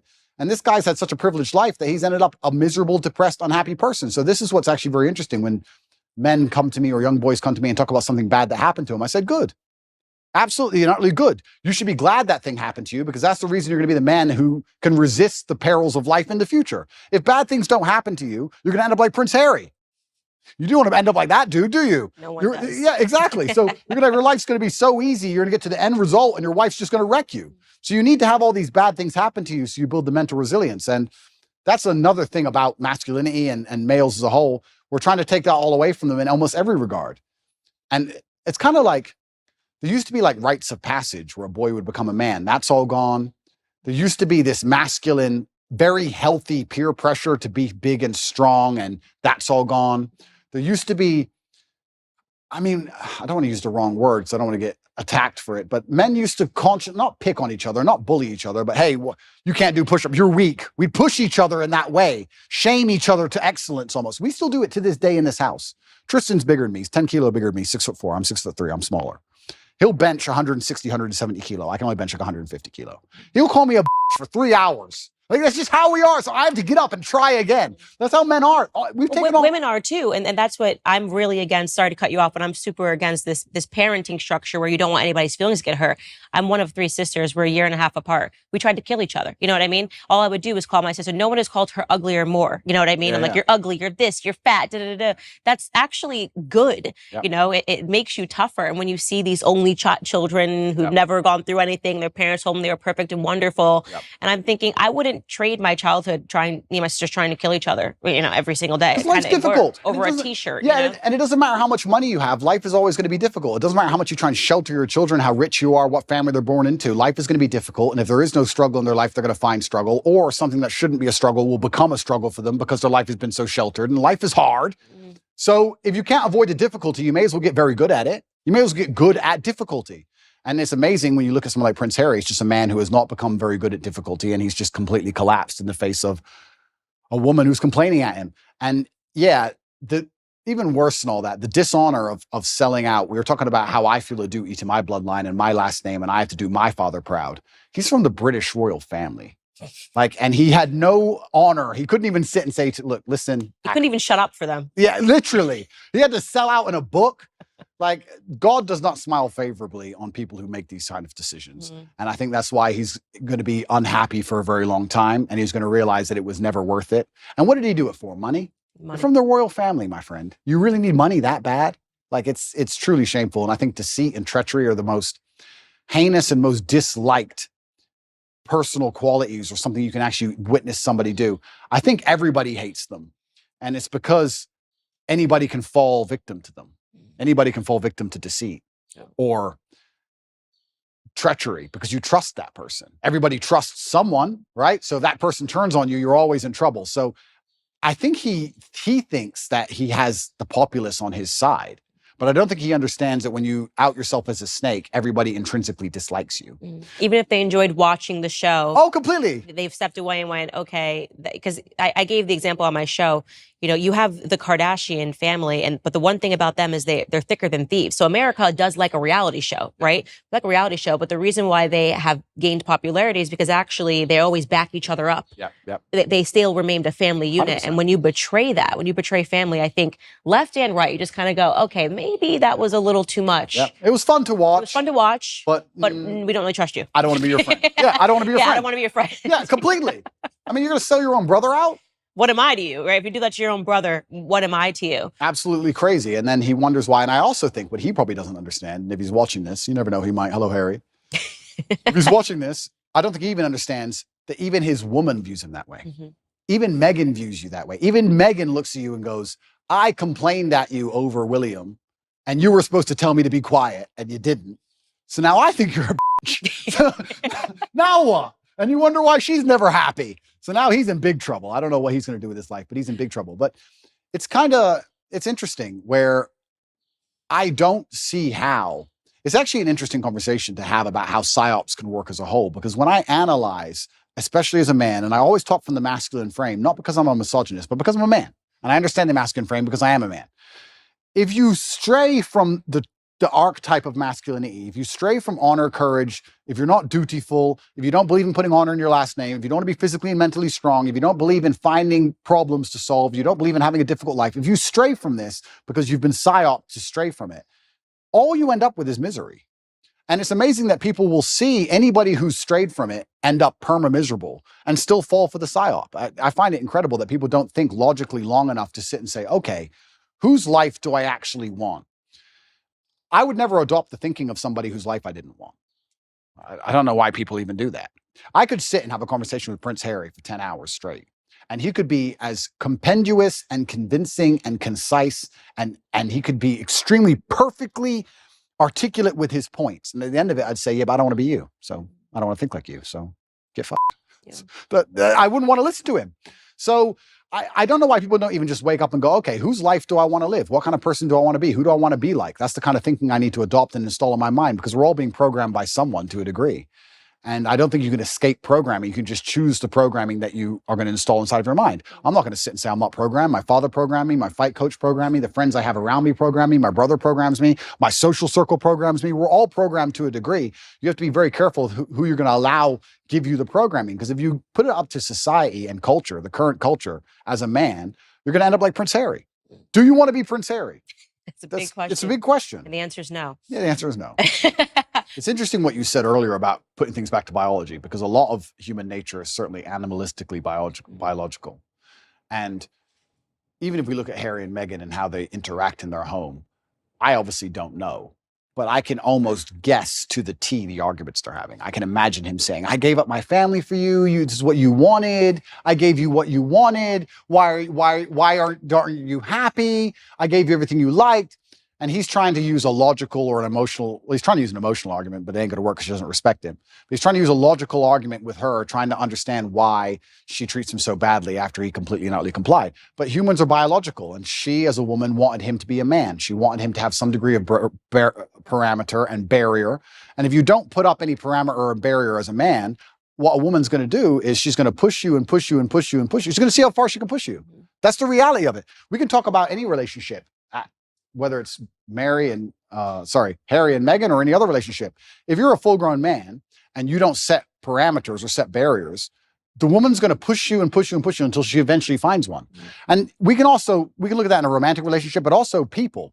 People in general, if you're going to give to a taker, they're going to take and take and take and take until you eventually say no. That's how humans work. So she was waiting for him on a biological level to stand up and be a man and say, listen, you've joined the royal family. You're right. You had to bow to the Queen of England. Correct. Because it's the royal family. Get over it. That's all he had to do. He could have saved himself all this mess. He could have saved himself all the running away and looking like a fool and upcoming divorce and all this garbage if he would just put his foot down. He never did. And she was trying to inspire in him the warrior. I think a woman sometimes tests a man to say, okay, how much will he put up with? Because they want to see, are you a man or not? What if a man's giving you shit? What will you do? They want to see if you're about it. And she was just testing him, and he failed every time. And that's why he's tried to perma please her. And now he's in a situation where he's asking her why she's unhappy when he's given her everything she wants. And she's unhappy because you gave her everything she wants because you're a punk. Women don't want neutered men. They don't. Absolutely. Even if they personally neuter them themselves, it's not what they want in the end. So I'll ask the question, what do you think men want in women? That's a really good question. And I can answer that one easily. I think that the masculine realm that we operate in is based on respect. I think that men are constantly looking for a way to be respected. I think the world is hyper competitive and we're constantly always looking for status amongst our peers. This is why you will see a man give up his basically entire life to do something which will only gain him respect, even in a very small sphere. There are CEOs who go to work every day and don't even see their family and give up their entire life and work 12-hour days just to feel like the man in that office. Feeling important in that one office, in that one skyscraper is worth him giving up his life because he feels like he matters. And if he gets more respect in that office than he does at home or anywhere else, that's where he's going to want to be. Men function on that. So if I had to build the ideal woman who could get any man on earth, what she would have to do is understand that I need to give my man as much status and as much respect as possible. I, by extension of him, being next to him, need to make him look respected. And a lot of this is the easy things we know. No one's going to respect a man who's with an ultra promiscuous woman. No one's going to respect a man who's with a woman who is back talking him or horrible to him in public. No one's going to respect a man who's with a woman who clearly isn't interested in him sexually, whatever. That's all the obvious part. But the hidden actual message behind all of it is that men are constantly looking for status and respect. And a woman who makes her man feel respected, not only from her, but from his peers, is the kind of woman a man's never going to want to lose. Right. So if I had a woman and I came home with all 5 of my friends and she came in the house and said, came in the room, who's hungry? Anyone want any food? It's not about food. I'm the G now. I'm the big boss. My woman wants to feed all of us. Of the guys there, most of their chicks would never do that. That's respect. That's status for me. That elevates my status. So I think as a woman, if you're watching this and you want to keep a man happy, you need to wake up and say, how can I improve the status of my man to his peers? How can I make him look more important to the world? And as long as you take that basic mental frame, you can extrapolate that out to anything. Your man's not going to feel high status and important if you've had a whole bunch of sexual partners, because you're promiscuous. So obviously that's no. He's not going to feel high status and important if you belittle him in front of his friends or you argue with him in front of his friends. He's not going to feel high status and important if you disagree with him on small, minor issues about, if he votes one way, just vote the same way. Like these voting's not a small thing, but these things make the man look in charge. It increases his status, and that's what he's most interested in a woman. So that's what men are looking for. That's the secret for the women who are out at home. They're going, men are hard to please. No, men are actually very simple to please. Make him feel important and make him look important. That's it. Since when did we decide to stop upholding free speech as a basic right? Obviously, everyone should have the right to express themselves freely.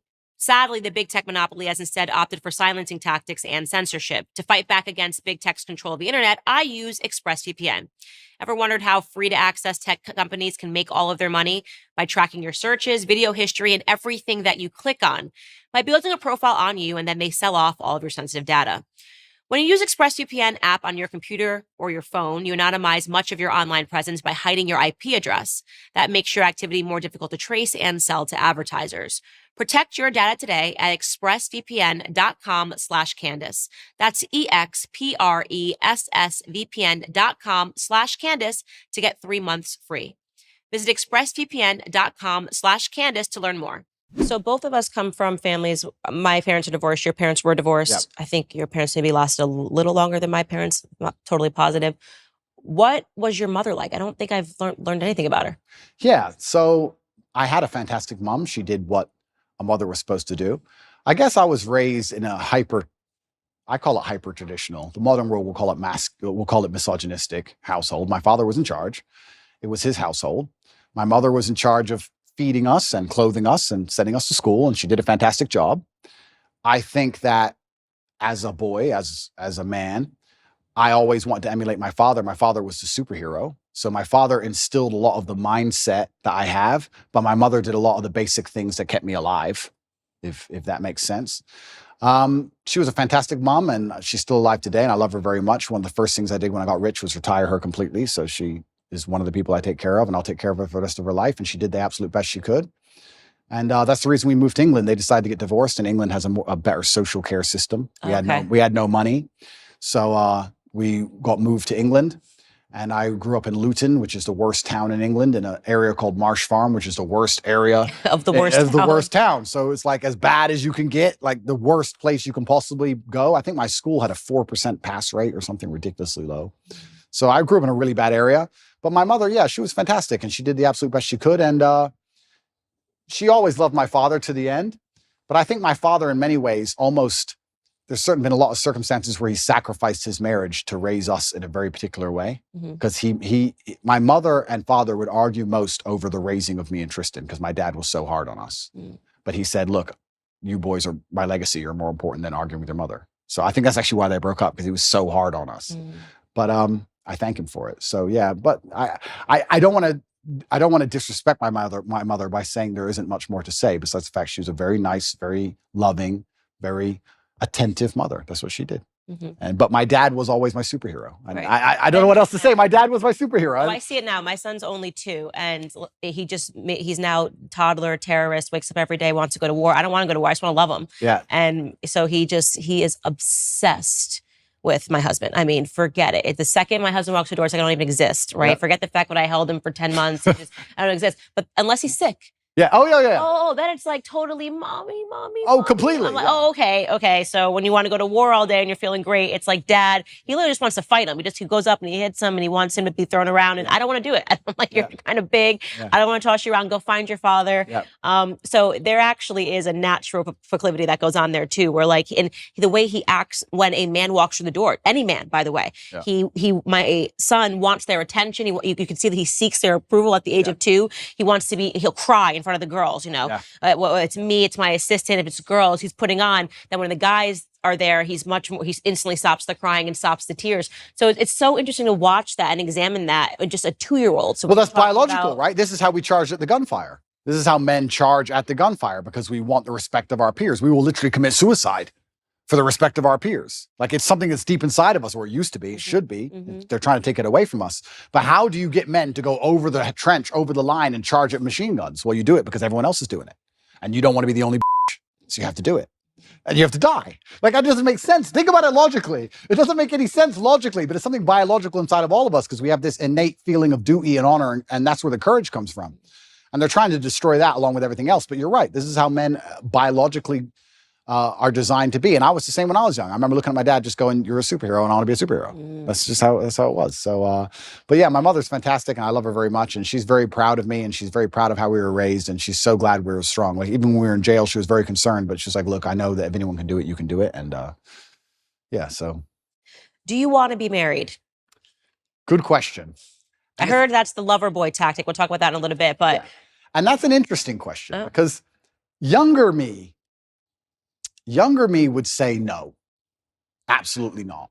And the reason younger me would say no is because I'd come up with all the arguments that there's no legal advantage really, and the woman can wreck you, and you can lose all of your things, etc. What's the point? I don't want the government involved in my life, all those kind of arguments. But as I get older, maybe I'm getting a bit softer. Maybe I do think sometimes you need to make a decision based purely on love and have the faith of love and faith in your love enough to say, I don't care what the government's going to do about this because I truly believe in us and I think we're going to make it. So would I get married? Perhaps some point, yes, in the future, I might get married. Yeah, I'm not against marriage like I used to be. I used to be super against it. And I think that's because I grew up in an environment where everybody was divorced. Everyone. So it's like, well, what's the point in this? Oh, wait, so I give her half my stuff and then what? I didn't understand the whole point of it. But now I think if I met the right woman, perhaps, yes. Yeah, marriage is good. Yeah? If it's the... Convert me, Candice. Yeah, if it's the right person, if you marry the right person, and I'm saying this as someone who grew up with divorced parents, well, they got divorced after I was out of the house, but speaks to your earlier point about it either impacts you one way or the other. You either want marriage because your parents were divorced, you don't want marriage. I desperately wanted marriage, and I think the ways in which we both have grown and the confidence that it gives you. I think there is something about people are, how do you do what you do every day? Because you cannot impact. My life is so stable. The nucleus of our household is so stable. And to be able to raise kids and have them see that example of the perfect yin and the yang, there's something divine about it. There's something spiritual about it. It's why I won't accept you. I think you are actually a libertarian right now, and I won't accept you as a libertarian. I think you will not be one. In a few years, if I had to make a prediction, I think you will lean towards conservatism, because even in just the crack of you talking about the attack on masculinity, because first you say, oh, well, if everyone wants to do what they want to do, if you guys all agree and you want to be homosexuals, fine. But then we'll start to realize that libertarianism, live and let live, is what welcomes in through the door.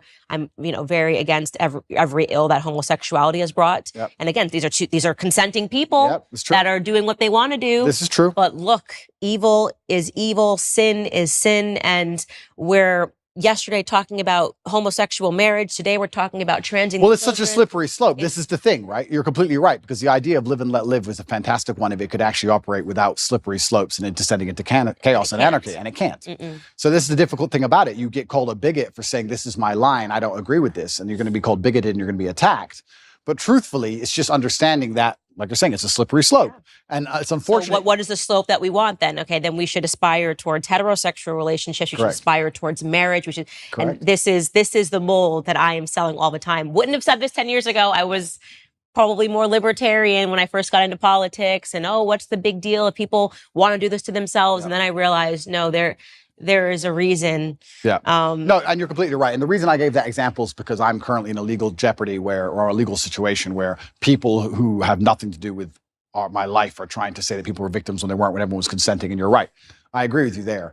I also think with the whole LGBT argument, it's interesting because I will be honest and say I do think there is a difference between G and T. I think they are different things. Of course. I think they're massively different things.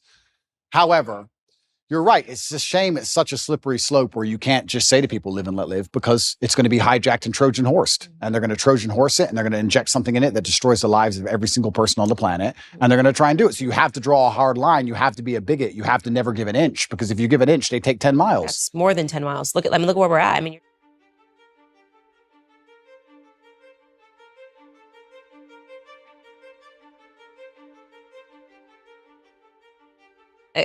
none of it makes any sense, but these are real evils that we're fighting today.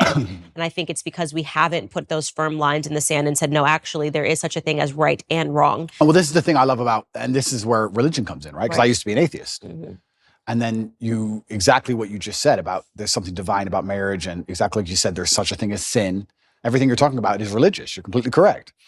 You eventually, if you're going to wake up and be the kind of person who has hard parameters and said, this is right, this is wrong, it's very difficult to do that without then turning and understanding that has to come from God. Who else is going to decide what is right and what is wrong? And people say, oh, they're all man-made religions. Well, then why does it go against so many of the wills of man? Some of the sins that man want to go and do, the religions are against. If we made a religion, the religion wouldn't be against our own sins, would it? Right. So it's interesting that this is almost proof for God in so many ways, when you're going to wake up and realize that there is genuine evil in the world and there's genuine good in the world, and there are two sides and two camps. And I do believe that the good is on the side of truth, and I do believe that comes from God. And there's many different ways to God. I think there is one God and there's different religions, and I don't want to argue the differences between the religions, because I think we have a lot more in common than we have, especially in the fight against evil, than we have as differences. But yeah, it's super interesting. And you're right. Firm lines are absolutely not really required. And if we don't have them, it's why society ends up in the position it's in, with so many subjective lines and your truth, my truth, the truth. And you're completely correct. It's not very often I sit with somebody who I feel like says something and I feel corrected, but you're right. Live and let live is hijacked. Yeah. It's hijacked. And it's unfortunate that me as a person now, especially, and maybe this is more of a personal thing. Maybe this is more of a personality trait, where I'm in the position I'm in. I'm saying what I believe is the truth, and I'm out here trying to help people, and I'm saying about the difficulties I went through in my life so others don't have to go through them, just as you said. But if somebody doesn't want to listen to me, I'm like, okay, you don't want to listen to me. I don't care. You do what you want. But that live and let live mind frame can be hijacked, because when I'm saying to people, okay, don't do what I want, or don't do what I believe to be good, don't do what God believes to be good, do what you want, I don't care. And then they get in a large enough group and they end up attacking morality. It redefines, normalcy. It redefines morality. And, I recently was sitting down having a conversation with a friend of mine, Brandon, and when I first got into politics, I wasn't so staunchly against homosexual marriage. I didn't speak out on certain things, abortion. And then I saw it firsthand. I just examined just the differences in my relationships with heterosexual couples and homosexual couples. And homosexual couples, I'm talking about two men. You don't realize that God designed a man to be with a woman because it prevents men from giving entirely into the worst components of who men are. Just having sex all the time. Yeah, right? You can't do that. If you're with a woman, okay, maybe it's menstruation, maybe it's pregnancy, maybe it's afterbirth, but there are these natural barriers that make it so that your relationship has to be about something else other than just sex. Yep. When I'm with my homosexual friends, they talk about sex. I don't think they realize that heterosexual couples don't just sit down for lunch and be like, we banged 20 times last night because we could. They think that that's normal. So then you talk about how that bleeds into pornography, that bleeds into wanting to talk about sexuality in the classroom, how that might bleed in to suddenly wanting to speak to children about sex and go, oh, this is all normal. It's actually not normal, but because it's normal in a homosexual relationship, you think that it's actually normal. Totally right. And so I have suddenly realized, and this is why I become so staunchly conservative, how it all bleeds into everything. And there is such a thing as objective rightness, and there is such a thing as objective wrongness. Completely correct. And I agree with absolutely everything you just said. So my question would be then, what do we do? Do we force everybody to be Christians, or force everybody to be religious, or how do we do it?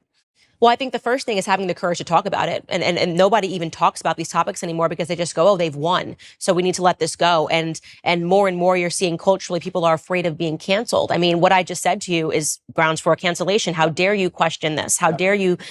I even believe now, after seeing the ways in which society has made children believe that they're all trans. I went to university. I went to high school. I didn't graduate with a single trans person. Now you want me to believe 1 in 4 children suffers from identity issues? Yeah. No, that's socialization. Completely. You place that on them. So is it such a far stretch to imagine that the same happened in the when homosexuality came to America, and then we popularized it and we put Ellen on TV and we gave Melissa Etheridge a platform, and suddenly pride parades were happening everywhere. Whereas you don't see this here. You don't see this here in Romania, where we're sitting, because we haven't. This is the power of culture. This is the power of pop culture. When you make something, you have to go the other way. Completely. You need to normalize it. You need to say, actually, this is abnormal. Absolutely. And this is what normal is. And it's not both.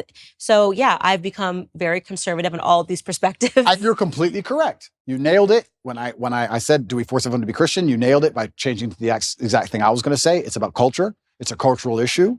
And it's completely and utterly correct. And I think that's actually one of the reasons why. I mean, I don't state this with arrogance. I don't want people to understand. I'm not trying to be arrogant. I'm trying to make people understand the situation I'm in. I was the most Googled man on the planet at one point. So I had a massive impact on the culture, and it was dragging in the complete opposite direction that the culture wants to move in. Mm-hmm. I'm dragging men in the complete opposite direction that the Satanists and the people who want to turn us all into slaves want us to go in.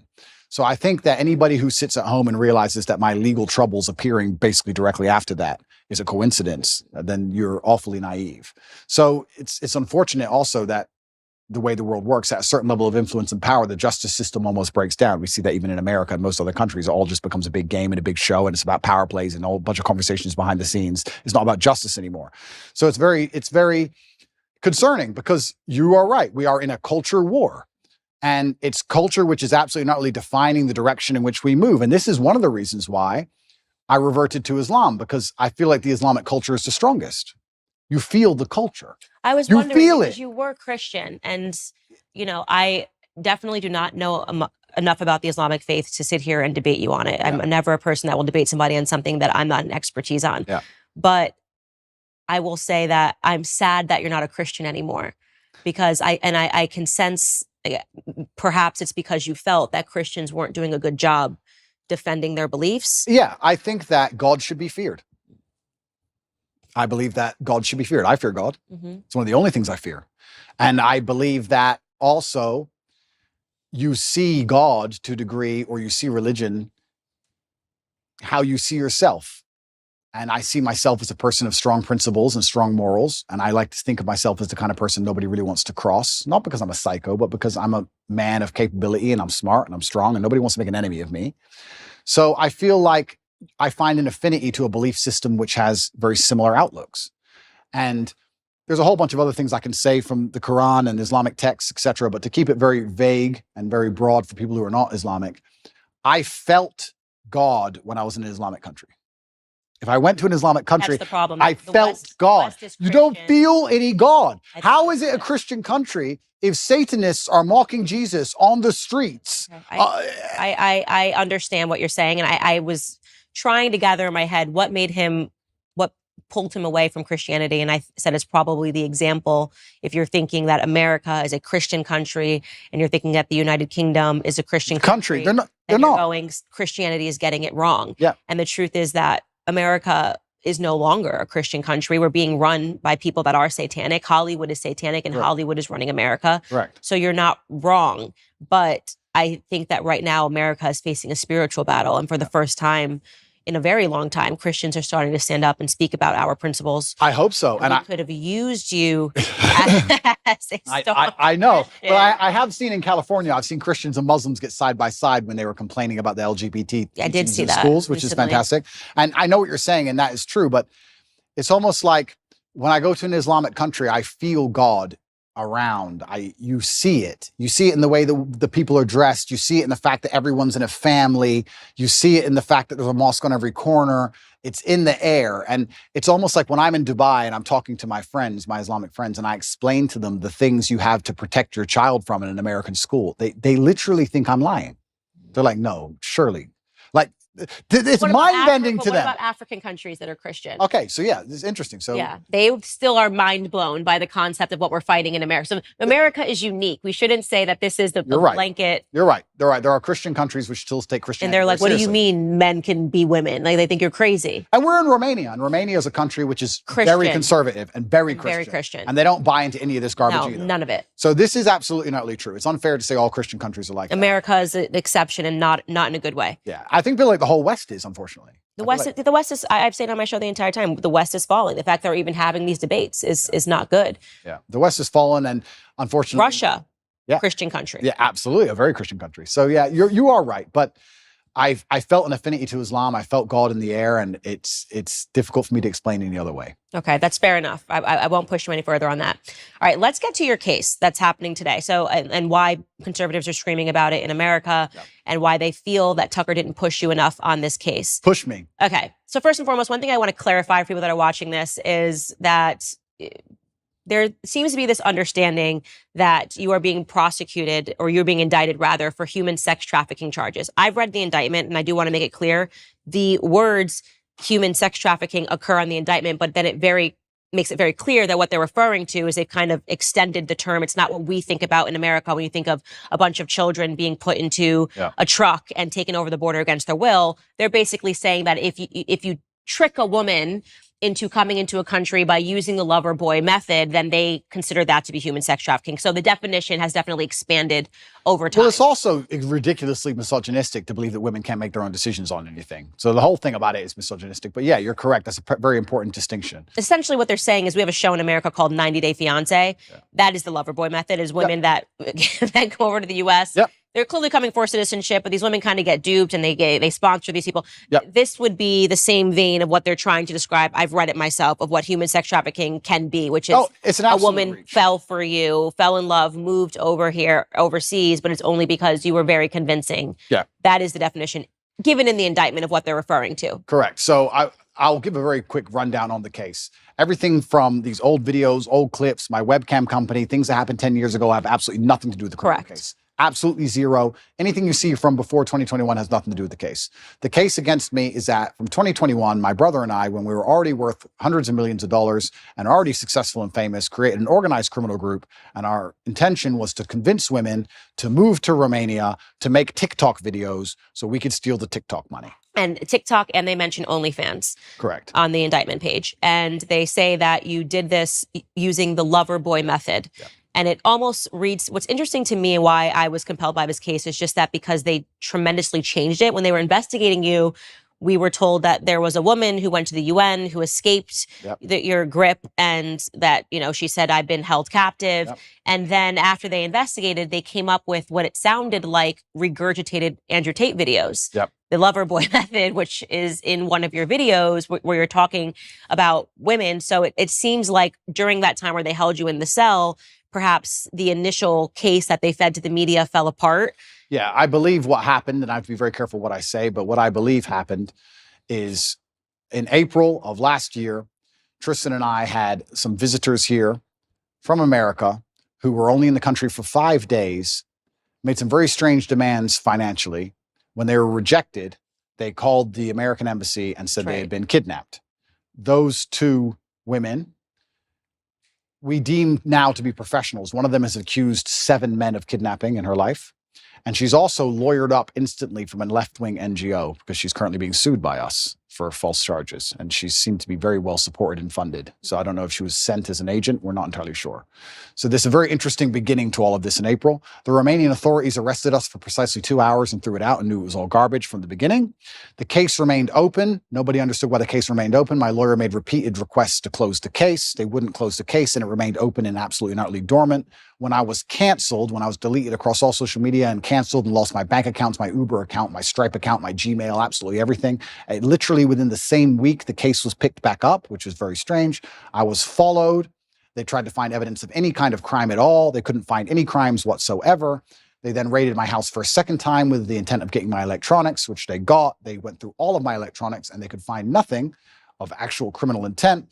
What they did find is my brother and I and our personal assistant, because at the time, if anyone who knows the internet or has been around for a while will remember, my face was all over TikTok. You could not get rid of my face on TikTok. Me and my brother were explaining our strategy for how we got so big on TikTok to some friends of ours. They then said that we were forcing them to do the TikToks for our money, for our brand. They made this huge reach and said it's human trafficking because we're forcing women to make TikTok videos. Yeah, so that's the part that registered to me as strange. It started as we were told it was kidnapping, which is it's very serious, that somebody fled to the U.S. Embassy. This is the woman that you're talking about that you say you're alleging has also accused 7 other men. Alleging, it's literally now on Twitter. You can see the complaint we have filed against her. 7 men she is accused of kidnapping. She's done it with 7 different boyfriends who didn't buy her what she wanted. One of them killed himself. Okay, wow.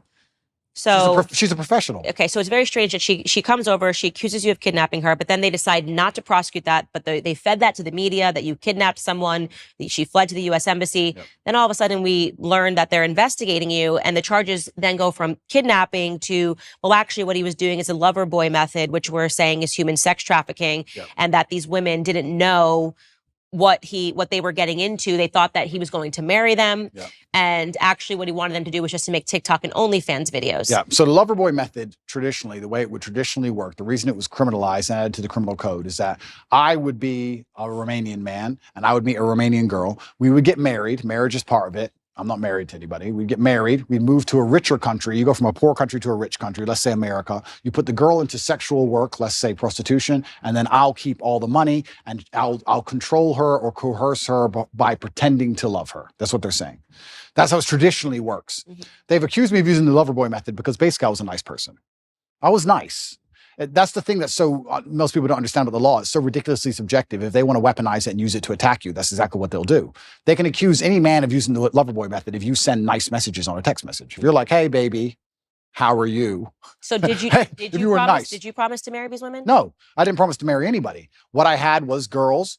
The 2 girls who were in the criminal file asked me how to be famous on TikTok. I told them how to be famous on TikTok, and I spoke to them nicely the entire time. These 2 women have come out and made videos repeatedly saying we're not victims of anything. I don't know if you've seen them. No. Okay. So just to back this up. The victims in the indictment. Correct. Have made videos saying we're not victims. Correct. I did not know that. It's all over Twitter. In fact, on I think it's my pinned tweet, you can see the criminal case against Andrew Tate. The 2 victims who the DCAR are accusing me of using the loverboy method on have made videos saying, he just told us how to do social media. We're not victims. I've never seen any of them being aggressive or rude. They've always respected people. Ai fost amenințată? Nu. N-am fost niciodată. Dacă eram amenințată, automat nu mai eram idiotă să stau în casa asta.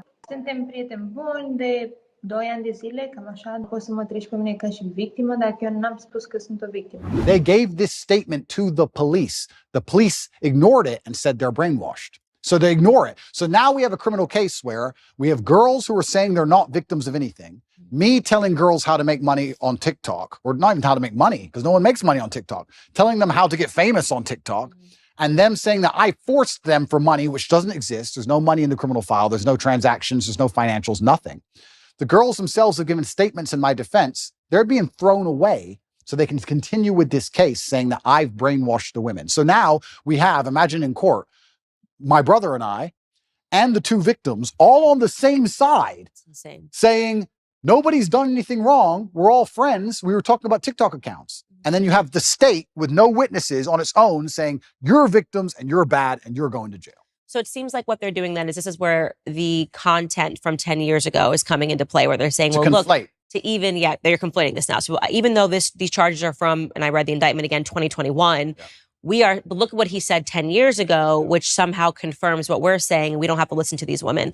On August 22nd, BRICS nations, that's Brazil, Russia, India, China, and South Africa, are expected to announce the launch of a new international super currency fully backed by gold or other commodities.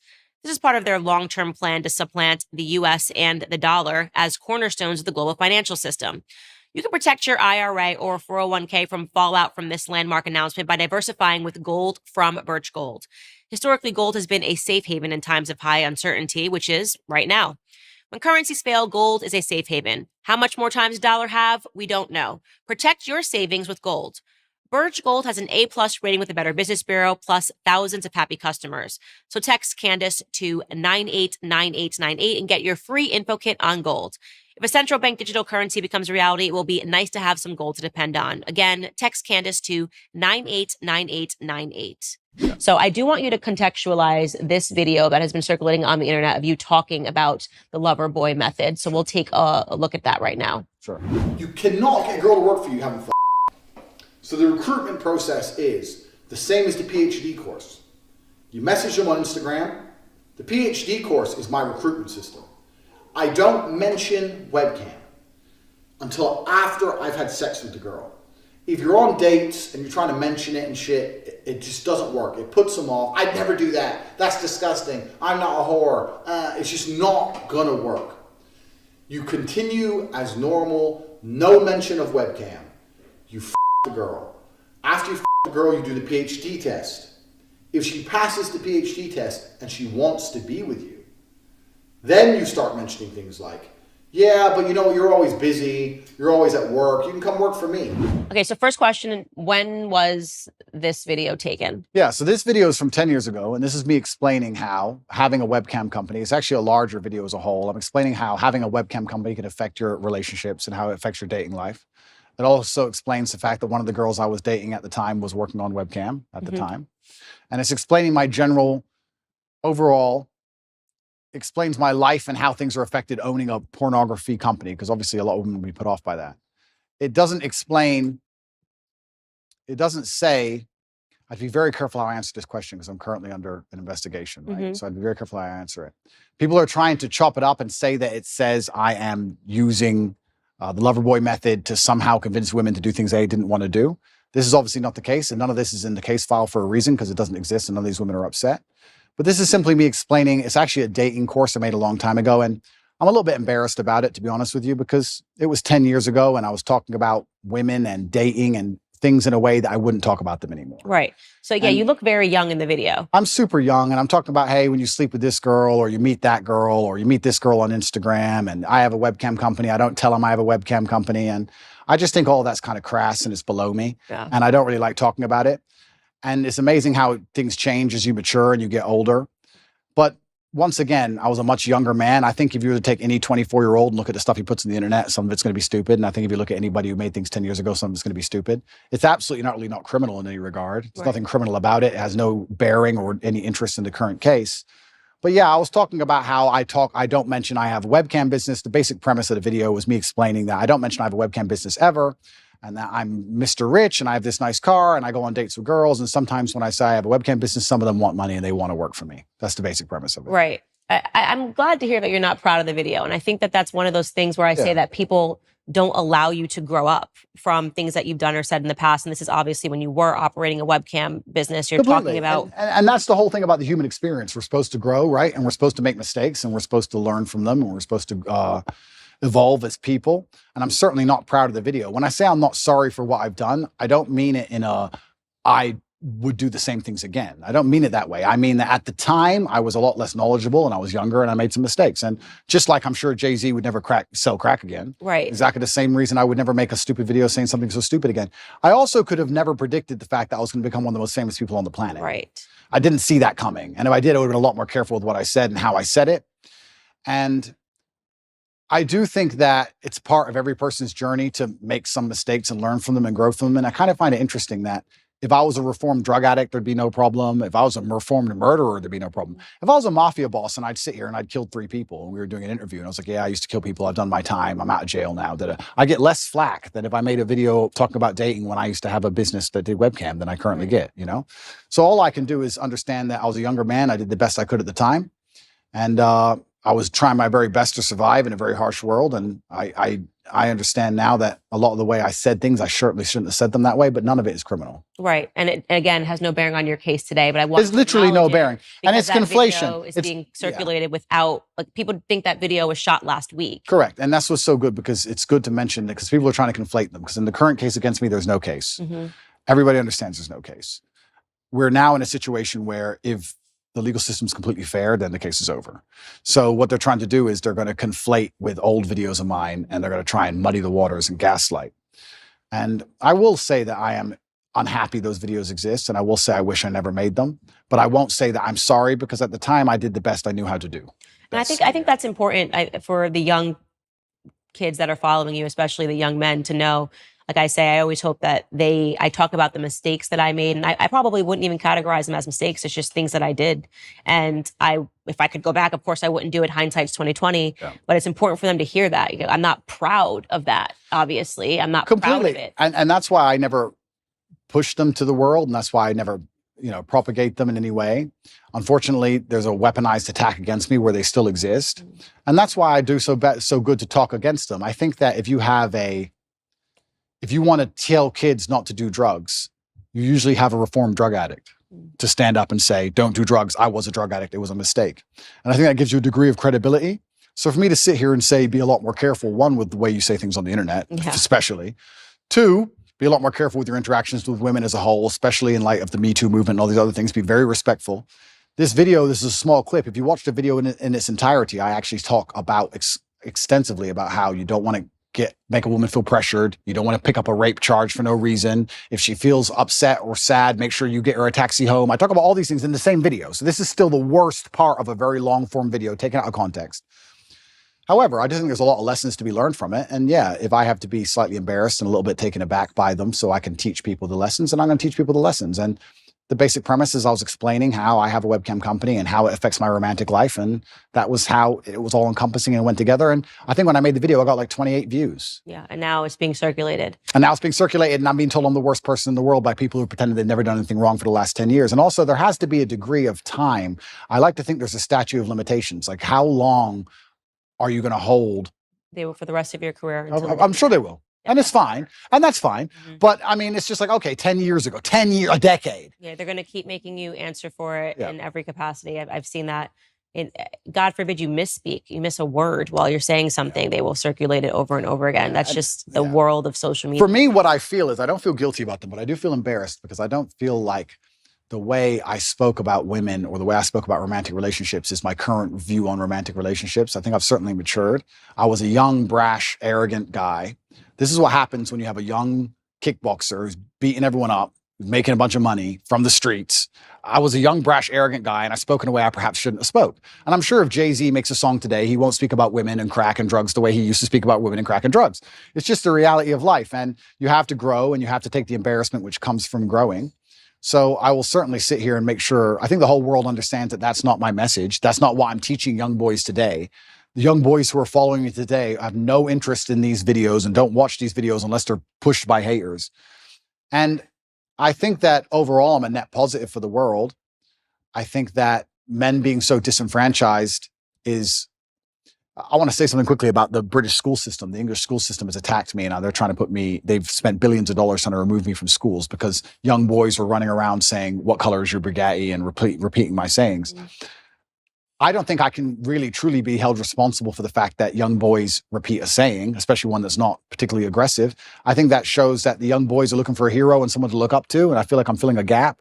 And that's why I understand it's so important I say very good things and teach very good things.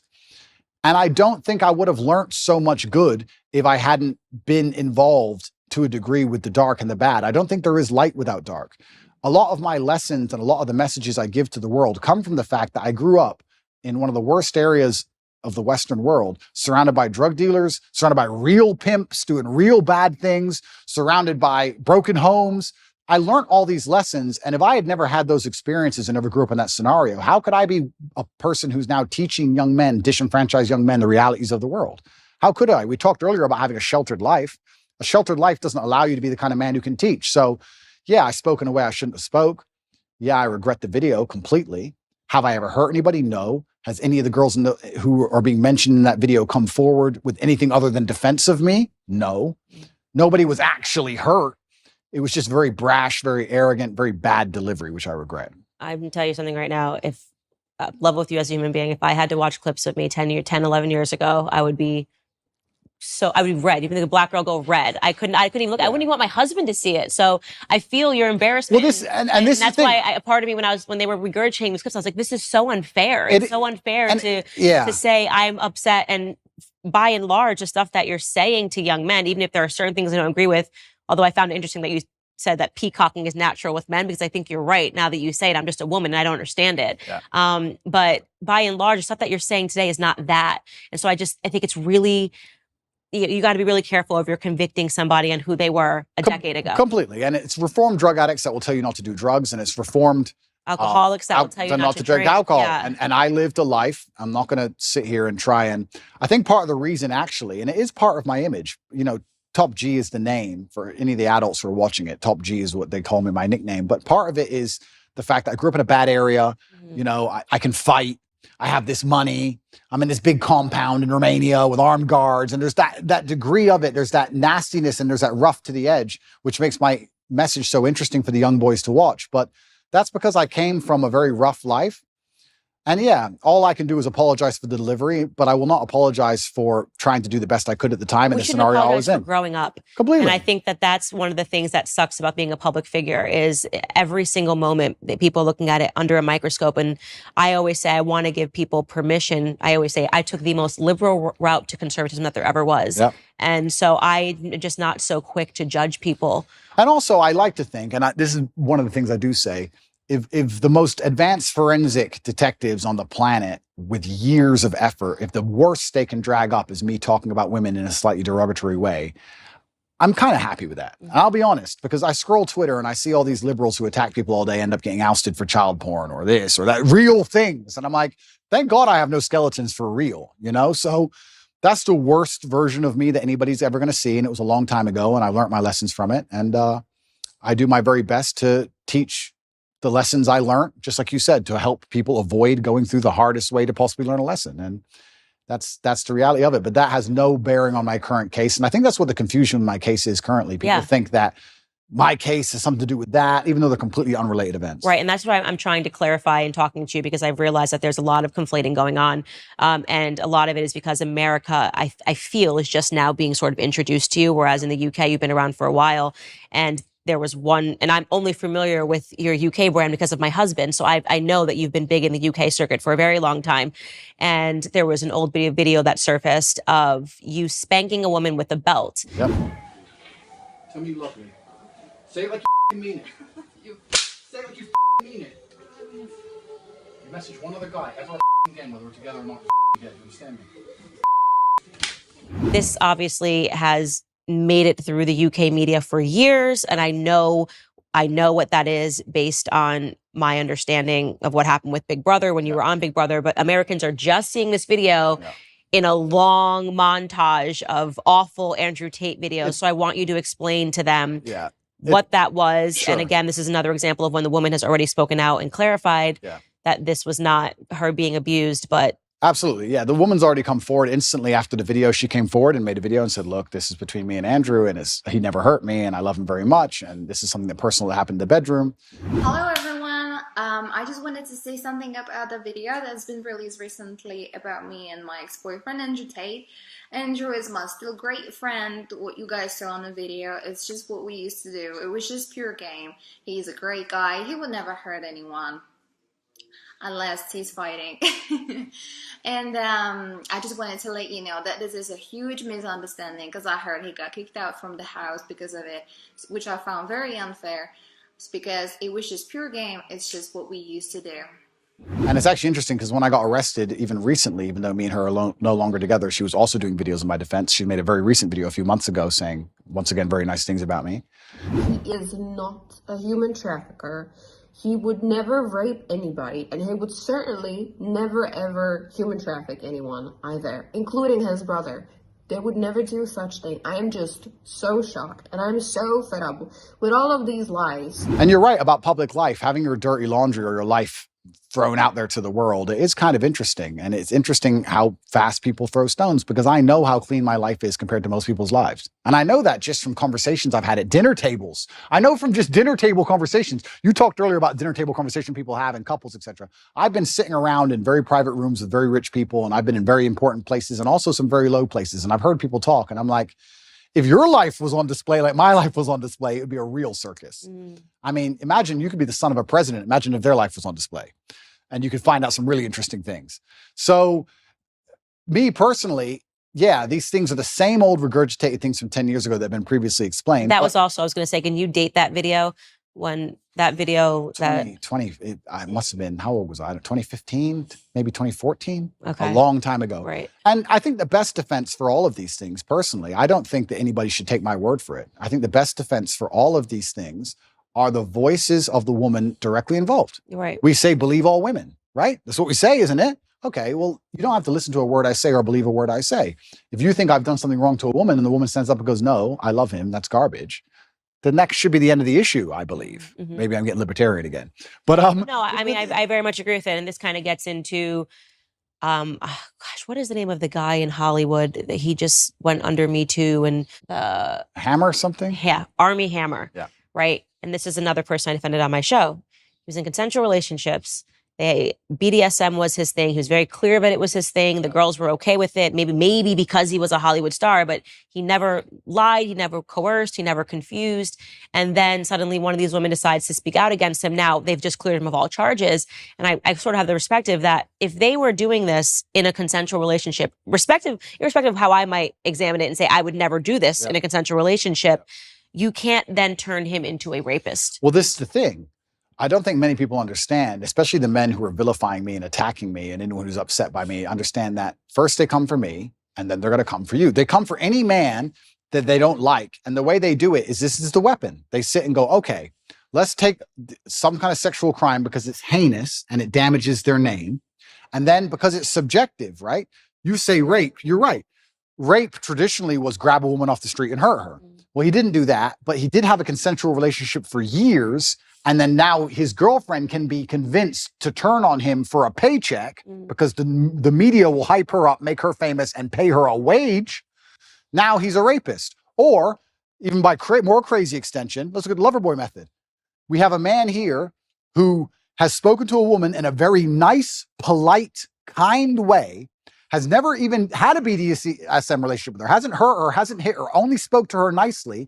She is saying he is nice. She is saying he did nothing. Okay, she's brainwashed and he used Loverboy. You can't even be nice anymore. You can't even be, if the government want to put you in jail for sexual crime, you can be a man with a woman, speak to her with absolute respect. She can love you with all her heart and say he has never hurt me, and you are still a criminal. Right. Right. Think of the mind bending. It's crazy. As a man, you're not safe. You're not safe. If they want to get you, they're going to get you, and they're going to use this avenue because this is the most heinous possible crime you can be accused of. The process itself is to punishment. Let's look at what's happened to me. All those months of investigation. During all those months of investigation, there are pages and pages of files everything I did, everywhere I went, they were looking for me to break a law. I don't break laws. If I had even sped in a car, if I had littered, if I had done anything, it'd all be in the case file. So they're spying on my entire life trying to find a crime. They can't find one. Then they go through my entire personal life, which is now all over the internet, leak it all over the internet. So you go through the embarrassment. Then they seize all your money. $15 million have taken of my money. Then I went to jail for 3 months. Now I'm on house arrest. By the time I'm found innocent, I've been punished. The process is the punishment. The process is the embarrassment. The process is teaching you a lesson. So it's not even about innocent and guilty. I don't think most people at home understand that if they want to hurt you, if you get to a level of influence where powerful people go, we have to damage this guy's name, we're going to accuse him of a sexual crime. It doesn't matter if you can prove yourself innocent 3 years from the point they accuse you, because you've already been wrecked. That's the entire goal of it, right? So now we're living here. I'm sitting here as a person who's accused of a crime. The victims are on my side. There's no one against me but the state. I've done nothing wrong. There's these Twitter detectives, Twitter internet detectives who know who funds them, trying their very best to prove me guilty for no reason by taking old videos and conflating the issue and trying to make it complicated when it doesn't need to be. And I just sit here and think... They are complicating the issue. I very much agree with you on that. I think that the goal of digging up these old videos was to say, well, that this somehow legitimizes the case against him in Romania. Yeah. And that's just not true, right? You can say... You even said it. You're not proud of these videos. You can say, I think Andrew Tate is immoral. I think the things that he said here are not principled. They're trying to say that because of things that you said 10 years ago, you shouldn't have a platform to young men today. It's just too much conflation. I made pro-atheist videos back then, and I'm very embarrassed of those. Right. I'm extremely embarrassed of the videos. I would sit and say, God is not real. In fact, I'm more embarrassed of those videos than any other video. Wow. And I would sit there, and now I'm devout to my religion. So I would sit there and try and talk about how God wasn't real, and I thought I was smart. And now I watch it and think I was an idiot. And I like to think of myself as a pretty wise person. I wouldn't have a platform if I wasn't wise. And I'm 36 years old. But at 25, I was a dummy. And I think that any 36-year-old, if you were to ask him, were you a dummy at 25? I feel like young men especially take a little longer to completely, you're full of testosterone. I was making money. I had a Lambo. I was fighting. I was beating everyone to pieces. I had a few hot girlfriends. I thought I was Mr. Hotshot. Yeah. Like, is that the worst thing in the world? Like, who isn't?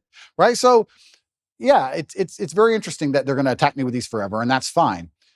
I do believe, however, that Allah is the best of planners. And I am, in many ways, I wouldn't say happy, but I feel like this whole criminal investigation is going to be a fantastic end to all of this once I'm found innocent. Right. I believe. And I do believe I'll be found innocent. I've seen all of the case against me, and there is no case. And it's very difficult to put somebody in jail when there's nobody saying he did anything wrong. For people at home who are confused about my criminal case, just so they understand, I'll explain it one more time. 2 girls in April who visited Romania for 5 days, wanted money for shopping, didn't get it, accused us of kidnapping them. These are girls who have accused 7 other men of kidnapping/human trafficking. Romanian authorities turn up and within an hour said they weren't kidnapped, this is stupid, and threw it away. Then they picked up this case for some reason, by some recommendation, later on down the line, come up with this whole lover boy garbage. The 2 girls, there's 4 girls in the case. 2 of the girls who were accused of, who I've supposedly lover boyed, are on my side. We have the 2 initial girls who said that they were kidnapped, who are on CCTV walking in and out the house as much as they want, and she's accused 7 other men of kidnapping. That's the case against me. So I have enough faith in justice that it's all going to be put away pretty quickly. But yeah, I wish those old videos didn't exist, but much more than those, I'm far more embarrassed about old videos I made that were anti-God. I feel genuinely bad about those, much worse than that. So it's just, but that's not what you're selling to kids today. Absolutely not. I'm doing the absolute opposite. Right. I'm trying to push children towards religion. Right. I'm trying to push kids towards God. And it's amazing that I'm being attacked with these videos and I'm embarrassed by them. That's fine. But I'm glad my atheistic videos didn't appear. I'd be far more embarrassed. I'd feel genuinely shameful to watch those. But, you know, we're human and we make mistakes and all we can do is grow, like you said. Yeah. Trust me, I went through the conservative ringer too. What did they hit you with? All sorts of things. I mean, they hit me with an old anti-bullying company that I was trying to put together based on something that I lived through when I was in high school. And they tried to say essentially that I was trying to dox people. I still have to answer for a splash page for an anti-bullying company that I tried to create with the most goodness in my heart. And they still throw it at me. She's a fraud. This is not what she actually thinks. I mean, I have to answer the conspiracy. Some things are even crazy. That George's father is somehow related to the Rothschilds. And I mean, it gets crazy. And the bigger your platform becomes, the more they dig into your history and they'll dig into ex-boyfriends. I mean, it never goes away. But I I'm hardened to the process. I am who I am. I'm proud. I actually am proud of a lot of the things that I lived through, a lot of the mistakes that I've made, because it made me who I am today. It's interesting you say hardened to the process, because I think I am too. Because when I watch old content of mine or things I wish I didn't do or say, I will feel guilty or I'll feel shameful or I'll feel embarrassment because of me. I don't care what people think. I don't care if some conservative wants to watch a video and make a video. I don't care. It's about me and my own personal morals and my own personal morality and how it's evolved and how I feel about things I've done. It's all about me. It's internalized. I don't care what these people say externally, because I know that nobody is perfect. And I also stick by this, and I've said it many times, but I know it absolutely not to be true. Anybody who is attacking me, if they'd been under the level of forensic assault I've been under, would have far worse things out there in the public, I'm sure. Right. And I know that one of the charges against you is that you're materialistic. You're describing that as peacocking. And it's funny, when I see you with Lamborghinis or whatever, I don't know anything about cars, whatever the cars are, I always think of, I'm friends with a lot of UFC fighters. And one of the ones that I have great respect for is Colby Covington. And it's so funny because when I have my podcast, he's sort of this quiet guy, super respectful, just not at all what you're getting in the ring. And when we talked about that, he said, no one paid attention to my fights. And then suddenly I'm in Brazil. I think I'm about to get dropped. And I start talking a bunch of trash. And suddenly he's got a huge audience behind him. And this is part of the men like the bragging, the men like the peacocking. And so I love it. And that's why I say, when I see some of these videos and I see conservatives assigning like real meaning to you saying stuff that is just so obviously content for young boys. It's the only way I can describe it. This is just like a bunch of guys just being guys, and the girls just be like, this is so stupid. That's my reaction to it. It's so stupid, but why are we trying to assign real meaning to this? This is like guys, this is how guys have fun, the same way that girls sit around and talk about Real Housewives. Absolutely. It's bravado. It's girls are into, my husband cannot do like 5 seconds of hearing me and my girlfriends talk about things. He's like, I'm out. And this is what, when him and his guys are together and he's like, they're fishing and the first catch, you got to bite the head off. I'm like, that is so stupid. So ridiculous. Why are you biting a head off of a fish? But it's just boys being boys and girls being girls. And so I think that people should not assign, like, I mean, I've seen really stupid videos of you and they're trying to really assess these videos as if this is like, I'm like, this is just what I call posting. They're taking and now you see Colby, he's got these hot girls in bikinis, he's behind cars on his thing, and I think it's hilarious and I think it's funny because I get it. It's not for me. And that's not for me. And that's the thing, actually, which a lot of conservatives and the conservative movement don't understand, is that by attacking somebody for having a little bit of fun or for being bravado, for having some bravado or saying something audacious or having a nice car, whatever. Bugatti, whatever. If you're going to attack people for that, you're just going to drive young boys away from your message. And you need the youth of a message for the message to exist and survive. If you're going to just be Mr. Boring and be upset by everything, then nobody's going to want to have any affiliation with it. I really do believe the reason liberals owned the culture for so long is because liberalism overall, it's not, because when you become spiritual, you understand that it destroys your soul, but it looks fun. It does look fun. It looks fun because there's no rules. And you can do a bunch of dumb stuff. You can take drugs, you can run around, go to orgies and watch porn and sleep with all these degenerate women and they're all promiscuous and it's a big party. It looks fun. And we talk about culture and how important it is to win the culture. Okay, well, then I come along and I'm largely conservative minded and I have this massive fan base. And then you're going to attack me and say, Andrew has a car and that's bad. Well, they're like, is that the fight you want? Is that how you're going to win this culture war? I very much separate myself from the conservatives that do that. I'm like, on my show, I'll show a clip and I'm like, I can't believe this is even being passed around as something that should be taken seriously. It's so stupid. It's so ridiculous. It's so obviously content for guys. This is what I imagine if my husband left to his own devices and he's around all of his lads in the UK. I mean, the stuff they talk about is just so stupid. But then he thinks the same thing about me when I'm with all of my girls. It's so stupid. And we do need to stop being so severe. Okay, it's materialism. Okay, I get what you're trying to say, but also this is just fun content for guys. But then let's also talk about the materialism thing, right? Because it's interesting to me that conservatives will sit and say, materialism is bad or it's anti-Christian, etc. And I understand where there might be a point to argue there. But I tell you something, if you're completely and utterly broke, then you need the government to eat, then you're in a lot of trouble. We talk about the matrix and resisting the matrix. One of the tools to doing that is financial freedom. And that's just one of the baseline realities of it. I'm not saying you should sell your soul for money, absolutely not. But if you want to truly resist the matrix as a whole, you need to have money to do it. It's pretty hard to do when you're broke. Even me as a person, if I had no money, the current situation I'm in would absolutely and utterly destroy me. I would be completely and utterly wrecked. Like, how could I pay my bills? I've taken $15 million of my money. I'm locked in my house. So you need to have a degree of financial freedom. Otherwise, you're going to end up just doing what you have to do to eat. You look at these people in England. There was a video that recently was on Twitter. I felt really sad when I saw it. It was a workman taking down the British flag and putting up the pride flag. And someone shouted at him, "Hey, bro, you're removing the wrong flag." And he goes, "I know, mate, I know." You're taking the wrong flag down, mate.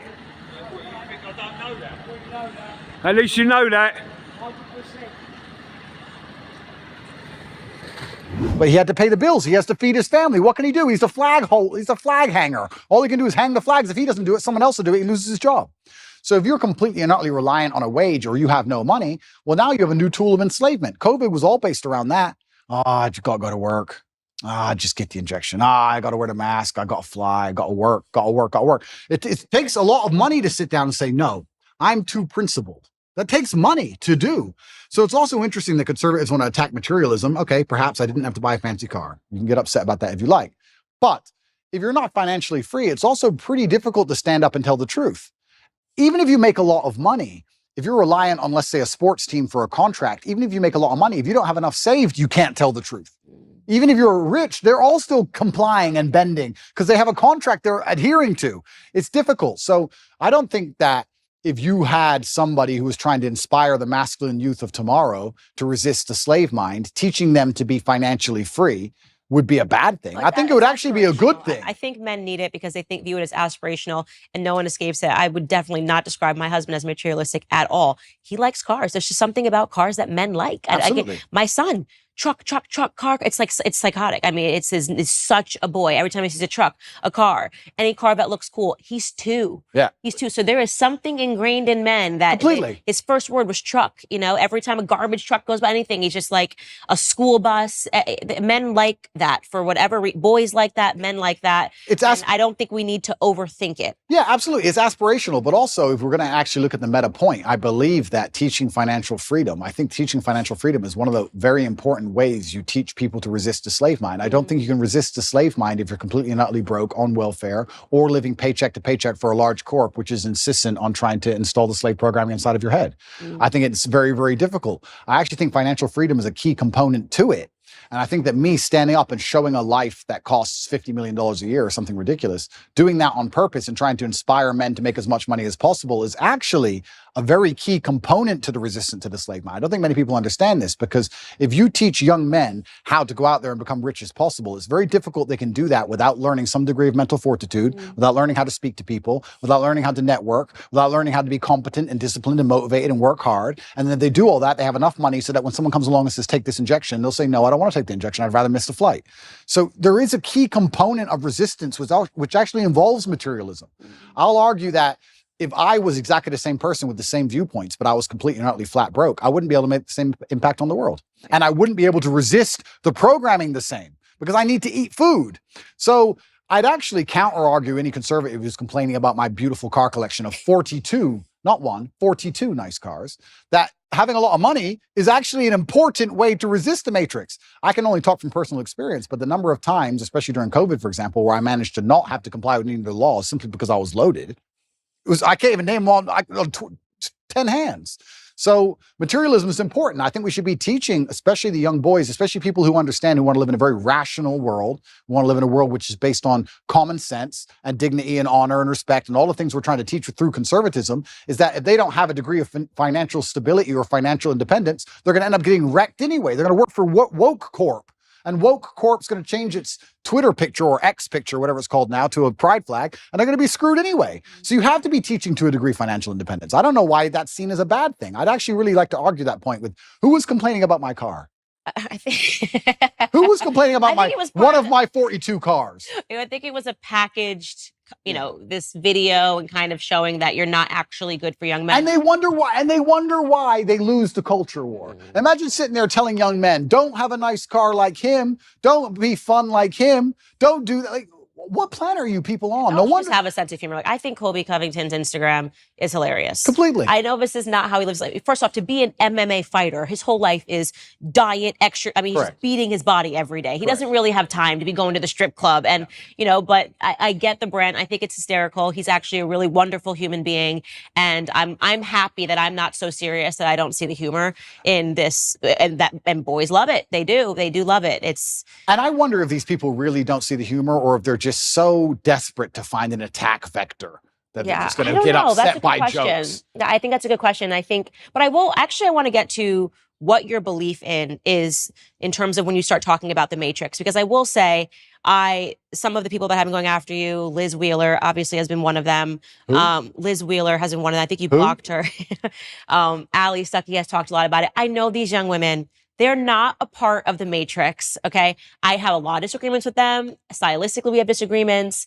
Ali means what she says. Even if I disagree with her point, I know she means what she said. It's not an act for her. She's not trying to do anything. She says it because she believes it. I've known her for years. She's actually been very good to me when people were the guard of conservatism. Ali had me on her show. She had a platform for me. Liz genuinely believes everything that she's saying. I don't think she's a part of the Matrix, even if I think that there are some pieces of it, of your life and why people gravitate towards you, that she doesn't fully understand. And maybe she never will understand it. But they, to me, are not a part of the Matrix. Okay, so let's talk about what the Matrix is Sure. and what the Matrix isn't. Sure. Let's talk about the Matrix. Before we do that, let's talk about this recent conservative attack. I want to make it clear that I don't watch basically any of the attack videos made on me. I'm busy and I'm very happy with my life, and I don't allow attacks on my psyche. If somebody makes a video that attacks me, I don't watch it. I don't watch it because I don't want to watch it because I don't care. I don't watch them either. I don't care. Yeah. And I don't say this to insult Liz or anyone else. I don't know them enough or respect them enough to give a shit what they made or what they say. I don't care. So I can't talk about the specifics of what she said because I don't know what she said because I didn't watch it. However, I don't believe it was well-intentioned. I think that there is certainly a degree of jealousy that came with my massive influence in the number of views I got on the Tucker Carlson show. I think that the fact that 10-year-old videos, which have been debunked 30 times, are now coming up again is not well-intentioned at all. But I can't be entirely sure of that. So I can't comment specifically on their attacks because I haven't watched their attacks. I think they're seeing those videos for the first time. That's why I said I'm trying to bridge the gap between, I only knew about those videos for a long time because I've been paying attention to your UK career. Yeah. I don't believe these people have been. I think the first time they were introduced to you was on Tucker Carlson's interview. Yeah. If I'm guessing, I have not spoken to them, but so they're just seeing this. Then somebody starts circulating old clips and they are like, oh my God, this person, this must be true. Again, guessing, have not spoken to them about you at all. Got it. Well, it's up to them to come to their own conclusions about me. I'll live my life and I'll continue to live my fantastic life and I'll be the best person I can be, and they can come to their own conclusions. They can make videos in support of me or attacking me for the rest of human time. I'm not going to watch any of it. I'm not interested. Right. So that's those two. But in regards to the Matrix as a whole, the Matrix, I believe, and I use the term The Matrix from the movie because I think it perfectly describes the world we're in today. I believe we're living in a false reality which is projected inside of our minds, and it's designed to distract us long enough for our bodies to be abused. In the movie, it's for body heat. In the real world, perhaps it's for some physical labor. But I believe that we're not living in a real version of reality. I believe there are gatekeepers on the truth, the agents, who try their very best to keep us asleep. And I think the end goal is to keep us distracted long enough for our body to be utilized and then for us to die. Who is the Matrix and what is the Matrix as a whole? I have to be very careful what I say, and I don't want to get in too much trouble. But I think anybody who is perspicacious enough to understand how the world works understands that the media machine is trying very hard to keep us convinced of certain ideas, and also to keep us arguing about very unimportant ideas. So people behind the media machine who decide what goes on the news can do whatever they want to do. Mm-hmm. And the things they do usually have dire consequences to all of our lives. Right. So I would say that the Matrix as a whole is the media machine from the projection point of view, and that the people who control the media try very hard to make sure they have ultimate control over all governments and all important decisions on the planet. I agree. I totally agree. Welcome to the conspiracy. Welcome to the conspiracy. Don't listen to my podcast. I'm in on like CIA documents, like showing people it's not a conspiracy. These are declassified CIA documents. These are things that they actually did and that nobody pays attention to because it happened 60 years ago, but it's been declassified. All the operations that they had, putting actual journalists under CIA pay. I mean, it's crazy. Following the death of JFK, why did they do that? Why did they suddenly feel it was necessary to have journalists on payroll following the death of a president? Yeah. Who there were a lot of questions surrounding his death. So you've got the right audience with me in terms of that. I think the media is the enemy of the American people. Yeah. That is why I liked Trump calling that out right away, talking about fake news. What I don't understand is why anybody listens to anything they say. I know it is because they've been caught lying so many times. Mm-hmm. Is it just because they lie on repeat over and over again to the point where people just accept it? Is it because it's cowardice and accepting that these people constantly lie to you makes you adopt a worldview, which is scary because you have to now think for yourself? I'm not sure what it is, but how after, especially the last 5 to 6 years, can you believe a word these people say to you? Well, because if they say it enough, it becomes true. And they've been able to show that if you say something over and over again to someone, they will accept it as a truth. And that was another declassified CIA experiment. It was super interesting. They put a bunch of people in the room. So let's say there's 20 people in a room, right? And 19 of them are agents, and one of them is actually the person they're testing. And they show you a picture of what is clearly a banana. Yeah. And they go around the room. The last person they get to is the one that's being experimented on. Everyone else is an agent. And they say, what is this? And the first person says, apple. Apple. It's clearly a banana. Yeah. By the time they get to that 19th person who is not an agent, that person just says it's an apple, even though it's clearly a banana. They don't even believe their own eyes anymore because they're going, okay, well, if 18 people in this room have said that it's an apple, what do you see? An apple, apple, apple. Then they just say apple. So there's a lot of evidence. They do it because it works, and everything around us shows you it works. We're right now debating whether or not children can pick their gender. How did we get here? This is something that you couldn't even fathom when we were in high school, that people would be saying like your little boy could be a little girl, but we're here today and actual adults are believing this information because it's been said enough times to whatever segment of the population that they're accepting it as true. So they do it because it's been effective. And that's why God is so important, because God is a hard line that you cannot be crossed, right? That's why you will not be libertarian. That's why I'll not be libertarian. You will not be libertarian. That's right. No, but if yeah, it's true. Because if you have faith, then there's rights and wrongs. Like you said earlier, there's sin and there's good, and there's a line that can't be crossed, and the psyop is very difficult to penetrate. And that's why in the Islamic world, for example, we have very little of these problems, because it's haram. Problem solved. Haram. Next. But yeah, it's certainly scary, and I don't think people understand how evil absolute power will make a person. I don't think people understand how petty and how vindictive and how degenerate absolute power will make people. I think there's a degree of naivety in the population when you talk about the Matrix and the people who are behind the media, and they believe these people might be powerful people or rich people, but not necessarily bad people. But unfortunately, I don't think they really truly understand the reality. I had a theory that I was arguing with somebody with, and I keep using COVID because it's a perfect example of the psyop. Everybody who once believed in COVID now no longer believes, mostly all of them, which I find actually remarkable. Because when I talk about COVID now, in front of 20 people, everyone's like, yeah, man, that was garbage. But during COVID, I couldn't find a single person who wouldn't wear the mask. I was like, oh, I'm by myself. I got arrested in Germany. Me and Tristan got arrested, surrounded by mask wearers in handcuffs. I'm like, what the? And I guarantee if I was standing in front of those people now, they'd all be like, yeah, COVID was stupid. So it's amazing how people want to flip and forget reality. So I use COVID because people were fully psyoped, and now they're not psyoped. And I'm trying to wake you people up to understand something about how garbage it all is. I'm trying my very best to make people understand that the people who make the news have no interest in you being informed. Why would they make the news and broadcast it to you everywhere for you, little Mr. Nobody, to understand how the world works? Why would they care about you knowing anything that's important ever? You're not a slave if you're knowledgeable. And that's why I always say, go back to when we had physical slavery in America. A requirement to maintain that was ensuring that slaves didn't learn how to read. That was part of the slave code. They weren't allowed to learn how to read. And if you were caught teaching a slave how to read, you too, as a master, would fall victim, right? And that it was so important for them because they know that an educated mind can't be enslaved. Absolutely. So the goal of the mainstream media is to keep people stupid. And it is why I think that despite the fact that you admittedly say that you are not a conservative, and despite the fact that I don't think you're overtly political, none of that really matters. I think what matters now is what you will do with the platform that you have, completely. What impact you will have. Completely. And inspiring people to free think and to not believe all the slave programming which is told to them, and to not just follow lockstep with the lies that are given to them, I think in and of itself makes you a conservative, and to a degree makes you political. Unfortunately, now that's how the divide exists. If you're teaching people to think for themselves and be strong people of agency and self-respect, then you're going to be on one side of the political spectrum. And if you're teaching people to be the absolute opposite, you're going to be on the other side. And by extension, I guess I am political and I am conservative, just because I'm telling men to stand up and to be strong and to think for themselves. And that makes you resist the slave programming. And I like to believe that the conservatives themselves have resisted slave programming the most. But yeah, it's a scary world we're now living in, where things that I'm saying, which were basically completely accepted by the entire population 15 years ago, are enough to make me the most hated man in the world. But isn't that crazy? I think the things I'm saying are things that were widely accepted for a very long period of human time. I think they're the things that are still widely accepted in most of the world today. I think it's the decadence of the West that allow us to pretend these ideas and these realities don't exist.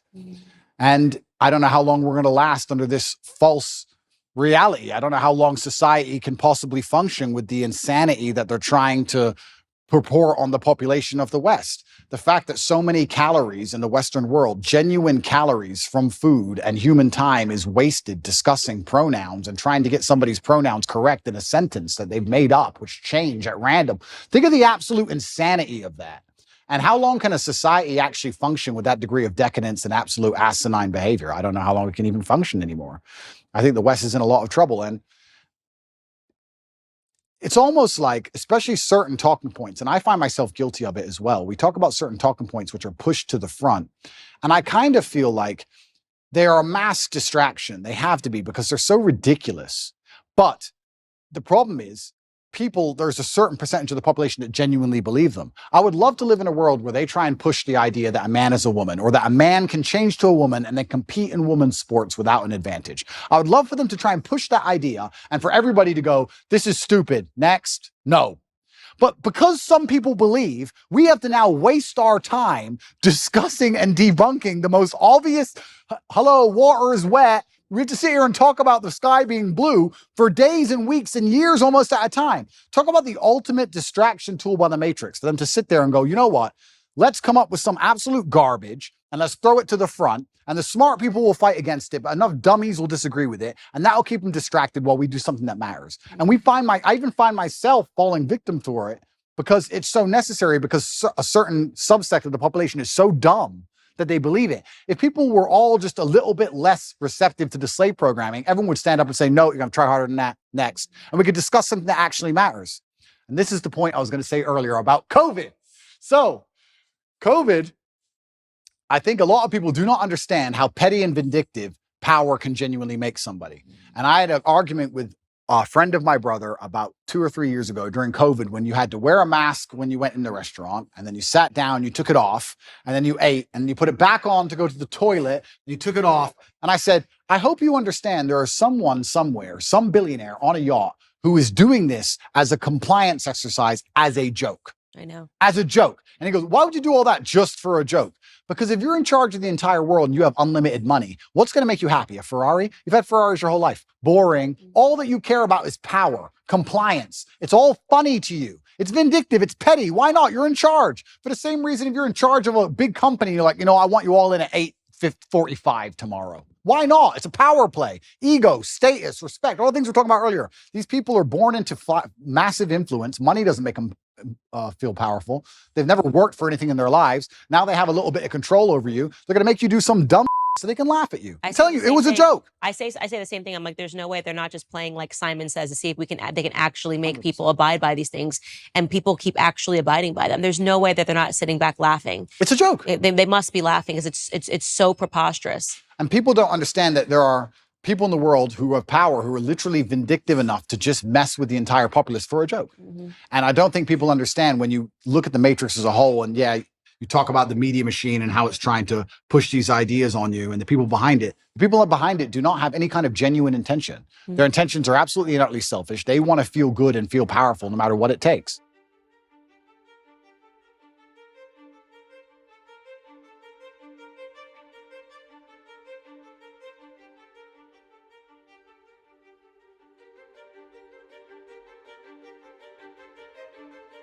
Kind of evil and scary that these people have a worldview which is so logically flawed, is so devoid of genuine rationale, that they have to go to the most susceptible subsect of the population to inject it. Which is why you should get married, because the guard against that is strong families. Is it? It is a nuclear family. It is a mom and a dad sitting around the dinner table saying, what did you learn at school today? It's mom guarding at home, going through their homework and seeing what they're learning and saying absolutely not. And it's dad going to work, building, and that nuclear family is the only guard against handing over your children to the government, which is why in the next 5 years, I just think you should get married. The only guard except Islam. No. I don't have to worry about my children's homework. Thank you very much. It's all handled by God. And it's interesting you said that, though. It is a good point. And I think Matt Walsh actually said something about me having, I have children from a few different women. I don't like to give details on it. But so does Elon Musk. And I do think, although this may be elitist, I will state here that at a certain level of finance, it's not the same crime as it would be if I was a traditionally financed individual. I can afford 2 or 3 families, and I can afford to see them all, and I can afford to go to 3 countries in a single day on my jet if I need to. And I'm a very good father to all my children. I love them very much. And you're right. I completely agree with you. The nuclear family is the answer. My solution is not the solution for everyone, but the nuclear family is the answer. I agree with you. But Islam is also an answer. Well, I don't know enough about the Islamic faith to be able to counter you on that point, but I do think that having all your children around the dinner table, brother, sister, rivalry, This is beautiful. the rib, it's beautiful. Of course. I want that for you. Of course. It's beautiful as well. The Candice Owens podcast is supported by Grand Canyon University, an affordable private Christian university with a vibrant campus in beautiful Phoenix, Arizona, that's ranked top 20 in the country according to niche.com. GCU is a missional, Christ-centered university that strives to foster a culture of community, giving, and impact. GCU's goals is to help you develop into a servant leader who makes a difference through finding your purpose and fulfilling God's plan. With 330 academic programs and over 270 online as of June 2023, GCU integrates the free market system with a welcoming Christian worldview into your bachelor's, master's, or doctoral degree. And you'll have support from your own university counselor who takes a personalized approach in helping you achieve your goals. So find your purpose at Grand Canyon University. Private, Christian, affordable. Visit gcu.edu. Okay. But sorry, I'm not. I have to. We talk about Darwinism. I'll ask you another question because I'm very interested. Do you think abortion is Darwinism? It's an argument that can be made, right? Killing off your own offspring, it means that you're not putting your offspring into. But like these people with the sign, I killed 10 of my kids. Isn't that? I mean, it's evil. It's satanic. It shouldn't happen. I'm not saying that it's a good thing. I'm just asking: is there a Darwinistic element to all of this? That when I look at that the earth will be populated with conservatives because their ideas. I mean, my husband always says the left is a death cult. If you look at all of their ideas, they lead to death, right? You can't procreate. You're killing off your own offspring. Every single one of their ideas leads to death and destruction. It's unbelievable. So in the end, you'd have to have the perspective that conservatives win naturally because we're talking about if we own the culture. Yeah. But we don't. So what they're doing is they're using the culture to psyop enough young children who are not living a traditionalistic life, or like you're saying, or not having a strong family, nuclear family to keep them against the slave programming. And they're using them to create the new generation of death cultists to continue to keep humanity under attack. But I don't know. I really struggle. As a person, I try my very best to, my father had a saying, which I use, I allow manipulation to find out where my enemy wants me to go, and then I use my mind to break the trap and punish the perpetrator. And the reason he said that was because if you don't allow them to manipulate you, you don't know exactly where they want you to go. If they try to manipulate you and you absolutely not resist, you might end up taking another path towards the same destination. So you should allow them to manipulate you. Watch the slave programming, watch the propaganda, watch all of it, find out what you want them, what they want you to believe, and then you can use your mind to instantly break the trap. I did it in COVID. And when I first watched COVID, when I watched the Italian hospitals and people falling over in China, at the very, very beginning of it, I sat there and thought, what do they want me to believe? They want me to be scared of this disease. They want me to be afraid. No, I'm not going to be afraid. So if I'm not afraid, what's the answer? Well, the answer is to go to which country? Sweden's open. Nobody talks about the fact that Sweden was open the whole time, never closed ever. I mean, interesting, we're in nightclubs the entire time people were locked in their houses. Nobody talks about this. It's like no one mentions it anymore. But you have to use your mind to break the trap. And I feel like I've tried to allow my mind to be psyoped into this transgender stuff or this abortion stuff. And even I can't even pretend to buy into it. I can't see how you can reach that level of delusion. And that's where I say, maybe it must be Darwinism, because maybe even with all of my mental capacity, I can't even pretend to be stupid enough to want to go and chop my genitalia off to then imitate a woman, poorly imitate a woman for the rest of my human years. That literally sounds like a form of torture. That sounds like one of the worst existences ever. I feel sorry for anyone who's fallen for that because they're never going to be what they want to be ever. It's just like the worst possible existence. I just can't think of anything possibly worse. And I don't know, maybe there's a Darwinistic element to all of these things. If we can just control the culture and make sure that no future children are psyoped into the death cult, maybe it should all fall apart, because people who truly are that susceptible. Me and my brother have a joke in the house. There's flies and mosquitoes in the house sometimes. Every time one of us kills a fly, we say, you've improved the gene pool. Because the slow one got killed. The fast one, he doesn't get killed. So the fast one's going to be here forever. I'm going to think about that every time I kill a fly. Every time you kill a fly, you're helping them get quicker. If we didn't kill flies all these millions of years, they would never be so elusive. I don't know. Maybe there's a Darwinistic element. Maybe I'm just trying to feel better about Maybe, this. maybe they're so evil they've decided we're going to kill off all of the people that are stupid. I don't know. And then we'll be left with just strong, independent. But then they can't control the strong, independent people. So then you got a bit of a problem there. I've got another question for you. How polarized do you think the world is? Do you think there's 2 teams? Do you think the globalists control everything? Do you think there's 3 or 4 teams? What do you think about that? I think it's probably now divided into 2 teams. Yeah. Because now you have to find more in common. It's like, how crazy are you? We may have been divided into 4, 5, 6, but now it's like, do you believe that children should chop their off? Right. Or yes or no. Circle yes or no. Yeah. Right. Yeah. That's where we're at. Because you have to be so far deluded to believe this. And if you're just in some realm of sanity, we probably have enough in common that we should fight together. Right.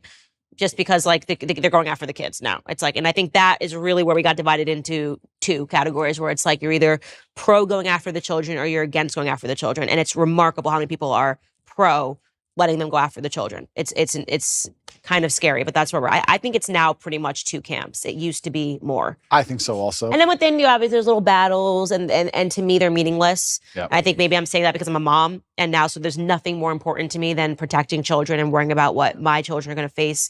I'm going to be the crazy mom when my kids are at school. I will be there every single day, looking over every assignment. Amazing. Leaning fully into the feminine role Amazing. of like, yeah. So I do think now it's come down to 2 camps. It's crazy and not crazy. I wonder what the future of the world is, Candice. I feel like I know everything and I talk like I know everything, but I'm actually starting to think things are getting Your dad might have had an idea. Yeah, I wish he was still around, but things are starting to get very, very strange. And yeah, and I guess also when we're talking about my libertarianism versus conservatism, I would never allow my child to be aborted ever. I do think it's heinous and disgusting, but I will be honest with you. When I see people trying that hard to kill their kids, I'm kind of like, I'm not gonna lie.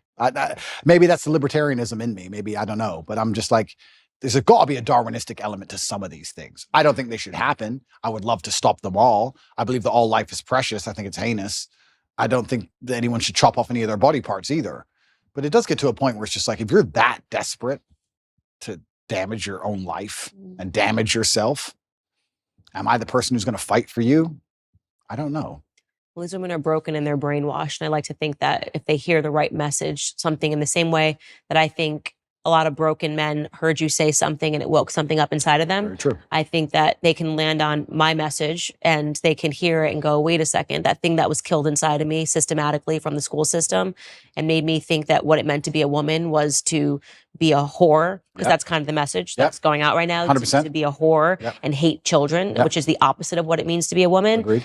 Then when they hear something and I talk about how aspirational family is and something is, or how much I love being a mother and then I think inside of them, something spiritual happens where they go, wait a second, I think that's actually what I am. Yep. I've been conditioned to believe I'm this, but actually this is what I am.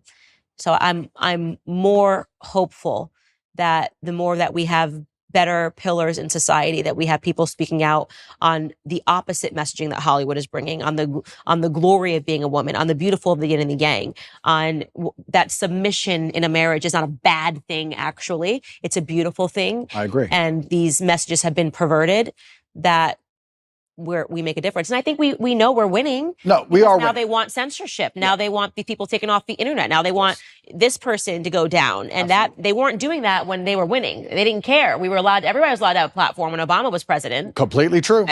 We are winning. And I just think it's an unfortunate of the human condition that people don't really like to learn lessons the easy way. They have to learn them the very hard way. And it's very difficult for us to sometimes sit and tell people the truth and they just don't want to learn it until it's too late. I like to think that these women who hold up these I lost 10 babies, I killed 10 baby signs will one day wake up and feel very sad about what they've done. And they will definitely. And it's possible. Right? And it's possible. And I think even time will show them, God will show them with time. I don't know how I'd talk someone out of the transgender argument. Like, how would you convince someone who is 100% certain they want to mutilate their body to not mutilate their body? That's a scary one to me because their mind. And that's also one that you can't really undo, which I think is sad, which is why the suicide rates go up after transitioning, I think, is once you do it, you've committed. But I've sat down with a man that did that, had the full surgery. His name is Walt Heyer, and he's dedicated the rest of his life to waking up other well, that's the most noble thing you can do. Yeah. He's like, this is what I did. This is how I was convinced. This is how I was brainwashed. This is what happened to me. I was actually just molested when I was a kid. And I just wanted to get rid of my identity in any capacity. So I did the most extreme thing that I could possibly do. I platform those individuals. And I think that he runs a not-for-profit now, which, sex change regret. There's many people that are like him out there. And yeah, it's going to take God, it's going to take spiritualism, and it's going to take repurposing your entire life after you do something that extreme. Hopefully, just us having this conversation prevents people from making those sorts of very serious decisions. And, but this is why YouTube will try to censor this conversation. Oh, right? I mean, that's the whole point. Is my face is on it, you're in trouble. So I'm going to ask you a few more questions if you don't mind. My face is troubled too, I would just like to state. Yeah, of course it is. Why do you think marriage has reduced in the Western world? Why do you think less people are getting married than before? Conditioning. It's all about social conditioning, and it's about the feminist messaging. Going back to our conversation about the matriarchy, they've totally conditioned women to believe that marriage is a trap, that you are going to be unhappy, that you are going to be sacrificing your freedom, when in reality, I got more freedom than I ever had when I became married, because I finally became a secure woman. I knew what my purpose in life was when I had children. Everything else is so stupid and meaningless. How could you think you were going to find your purpose in the bottom of a Red Bull vodka at One Oak, Candice? You know what I mean? How could you think that? Well, because that's what Hollywood told me. That's what I saw on MTV. And I thought that was all aspirational. I look at those women, I think they're miserable. I look at these women that are still finding their freedom. I say, find the number one feminist that you know and ask yourself a question. Do you think she's happy? Completely. Chasing her career. Do you think Chelsea Handler's happy? Never. Right? And the answer is no. And so I'm lucky that I got that wake-up call. I'm blessed that I got married. I'm blessed that I have, 3 children now with this one on the way.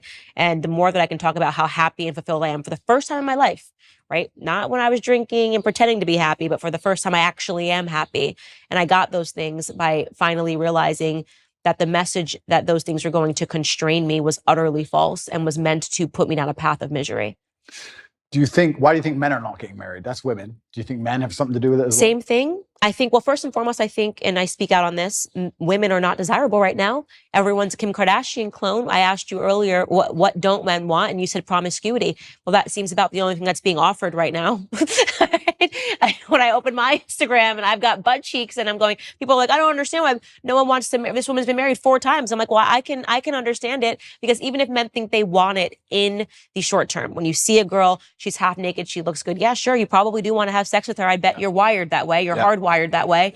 But then what happens after you have sex with her and you realize that so did 20 other dudes 100%. in the same week, you don't want her. You nailed it. You absolutely not only nailed it. And this is where we're in such a difficult, it's a race to the bottom between the two genders, right? Yeah. As the women act worse, the men act worse by extension. Yeah. Because if you're going to be moral in an immoral world, you're going to end up wrecked. Right. So it's getting harder and harder. So we have to kind of fix one of the genders first.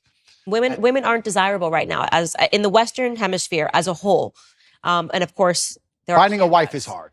Finding a wife is hard. And it's because women are literally being conditioned to behave like sluts. Completely. And they're also being conditioned to leave the man as soon as things get difficult. There's a lot of programming in this I don't think even many people pick up on, but women are conditioned to act a certain way before marriage, but also during marriage, men and women are conditioned differently. If you have a man who's been married for 10 or 15 years, and let's say he doesn't sleep with his woman anymore, and he goes on TV and says, me and my woman have been married for 15 years, we no longer have sex, I'm not satisfied, I should leave. Everyone will say to him, no, you can't leave. You can't leave her just because she won't have sex with you. Are you out of your mind? Are you crazy? Stick by your woman. She has an emotional problem, etc. If you had a woman who said, I've been married for 15 years, I've been with him, I'm not attracted anymore, I don't have sex with him anymore. You deserve freedom. You can go get someone else. Why are you putting up with this? His feelings aren't your responsibility. So it's actually very interesting. Also, the psyop happens post-marriage. Women are also attacked post-marriage to not try, not stick around, not worry about their husband's needs. Speaking to your point, one thing I speak to the young women that follow me about is making an effort after you get married. This idea, I was reading this ridiculous column, Ask Jane, where a guy was writing in earnest saying, I love my wife. She's a wonderful mother to our children. We've been married. She had 1 child. 2 years later, she gained 50 pounds and hasn't lost it. Yeah. And Jane wrote back to him and yelled at him for saying, he's like, I'm not attracted to her anymore. I don't want to. Just yelled at him for even saying this. And I'm going, no, why are you yelling at him for being honest? The idea that marriage is a finish line is problematic. That, oh, well, I got the guy, I pretended that I like to work out and go to the gym, and now that I've got him, I'm going to gain 200 pounds and he's just stuck with me. That is a poisonous mentality. You should make an effort for your husband. That's part of marriage, is caring about each other, caring about each other's health. Health is wealth. So it's even that is toxicity, to say to a woman, to say to a man, well, you just have to like her anyways if she's 300 pounds and doesn't care anymore and sits on the couch all day. That's not what marriage is really about. Completely agree. And I think everything in life is rented. I don't think anything is ever owned. I think that your health is rented and you have to pay the rent every day. And your marriage is rented and you have to work on your marriage every day. And your business is rented and everything you have is rented. I think the idea that even owning anything or anything as a finish line is wrong. You don't just start a company and go, okay, I'm rich now. No, you got to work on that company every day. It's rented. You don't just get in shape and go, I'm in shape now, it's done. No, absolutely everything's the same, and a relationship is exactly the same, and I completely agree with you. I think that the breakdown of the nuclear family and the breakdown of marriage in the West is actually one of the ills and one of the big problems with it. I am not married myself, so I'm not being completely, I don't want to come across as hypocritical, but I do think that is actually a fast way to a degree to solve a lot of problems in society. I do think, though, in the current setup of society, I think the reason a lot of men are also rejecting marriage is, one, because there's not many wives to find, but two, I think a lot of men find themselves very unhappy in marriage because the women have no interest at all in satisfying them, like you said, or no interest at all in their needs, and they end up scared of divorcing her because they're going to be bankrupt in a marriage where they don't feel respected. Kids don't listen to them, and they're not the king of their own household. So what would be the attraction in getting married unless you're going to be the king of your own household? And that can be extrapolated and discussed in two different ways. One about feminine submissiveness, but also about masculine accountability and excellence. Because I think if you're truly an excellent man, you can be the king of any household. So it's very interesting. It's kind of interesting how all arguments come back to almost the same base biological things. And you teach women to be good women, you teach men to be good men, and everything kind of works out after that. And if you break those two things, everything built on top of it completely degrades and breaks down. Because even all the other things we discussed how masculinity would have prevented a lot of the COVID crisis. We can talk about how genuine masculinity or a good nuclear family and anti-propagandist dinner table can prevent a lot of this transgender insanity. There's so many things can be fixed with a man being a man and a woman being a woman. It's like the ultimate cure. Is what I always say, and it's so natural, defining the roles in the household. So like me, my husband had to sit down, and it just was. I had a natural proclivity to do certain things. I always give the greatest example. When a baby is born, the men don't know what to do for the first. You just need your girls. You know, they just are. What do I do? And I remember, like, thinking about every diaper size, transitioning, what clothes he needed, what onesies, all of the stuff. George, not there. We're not there. I think Georgie must have been, that's my son's name, Georgie, must have been 2 months old. And I said something I don't even know what I said to George, but I had realized that George had already opened his college account, things that when I tell you, my brain was I was just like, where are you? I'm sitting here thinking about the day-to-day. He's thinking about his future. 100%. I don't even know when I would have. I think still to this day, George is now 2.5. I still would not have opened an account for him. It just is not where my brain was. 100%. And so I love telling that story because it just speaks to how different. I'm like, did you try to feed him? He's like, I don't know why he's crying. I'm like, have you tried giving him food? And then he's like, oh, I've already sorted out his bank account. So when he turns 18, I'm like, where are you? Men and women are different, and it's beautiful. Those differences are beautiful. Completely. The sex differences are a beautiful thing. Our instincts are beautiful, and we need to stop shunning them in this society. I love being a woman. I love that my husband's a man. We shouldn't be making someone feel badly about being a woman. We shouldn't make someone feel badly about being a man. Well, absolutely. And if I had to be pessimistic about why they're doing it, pessimistic and also very realistic, they want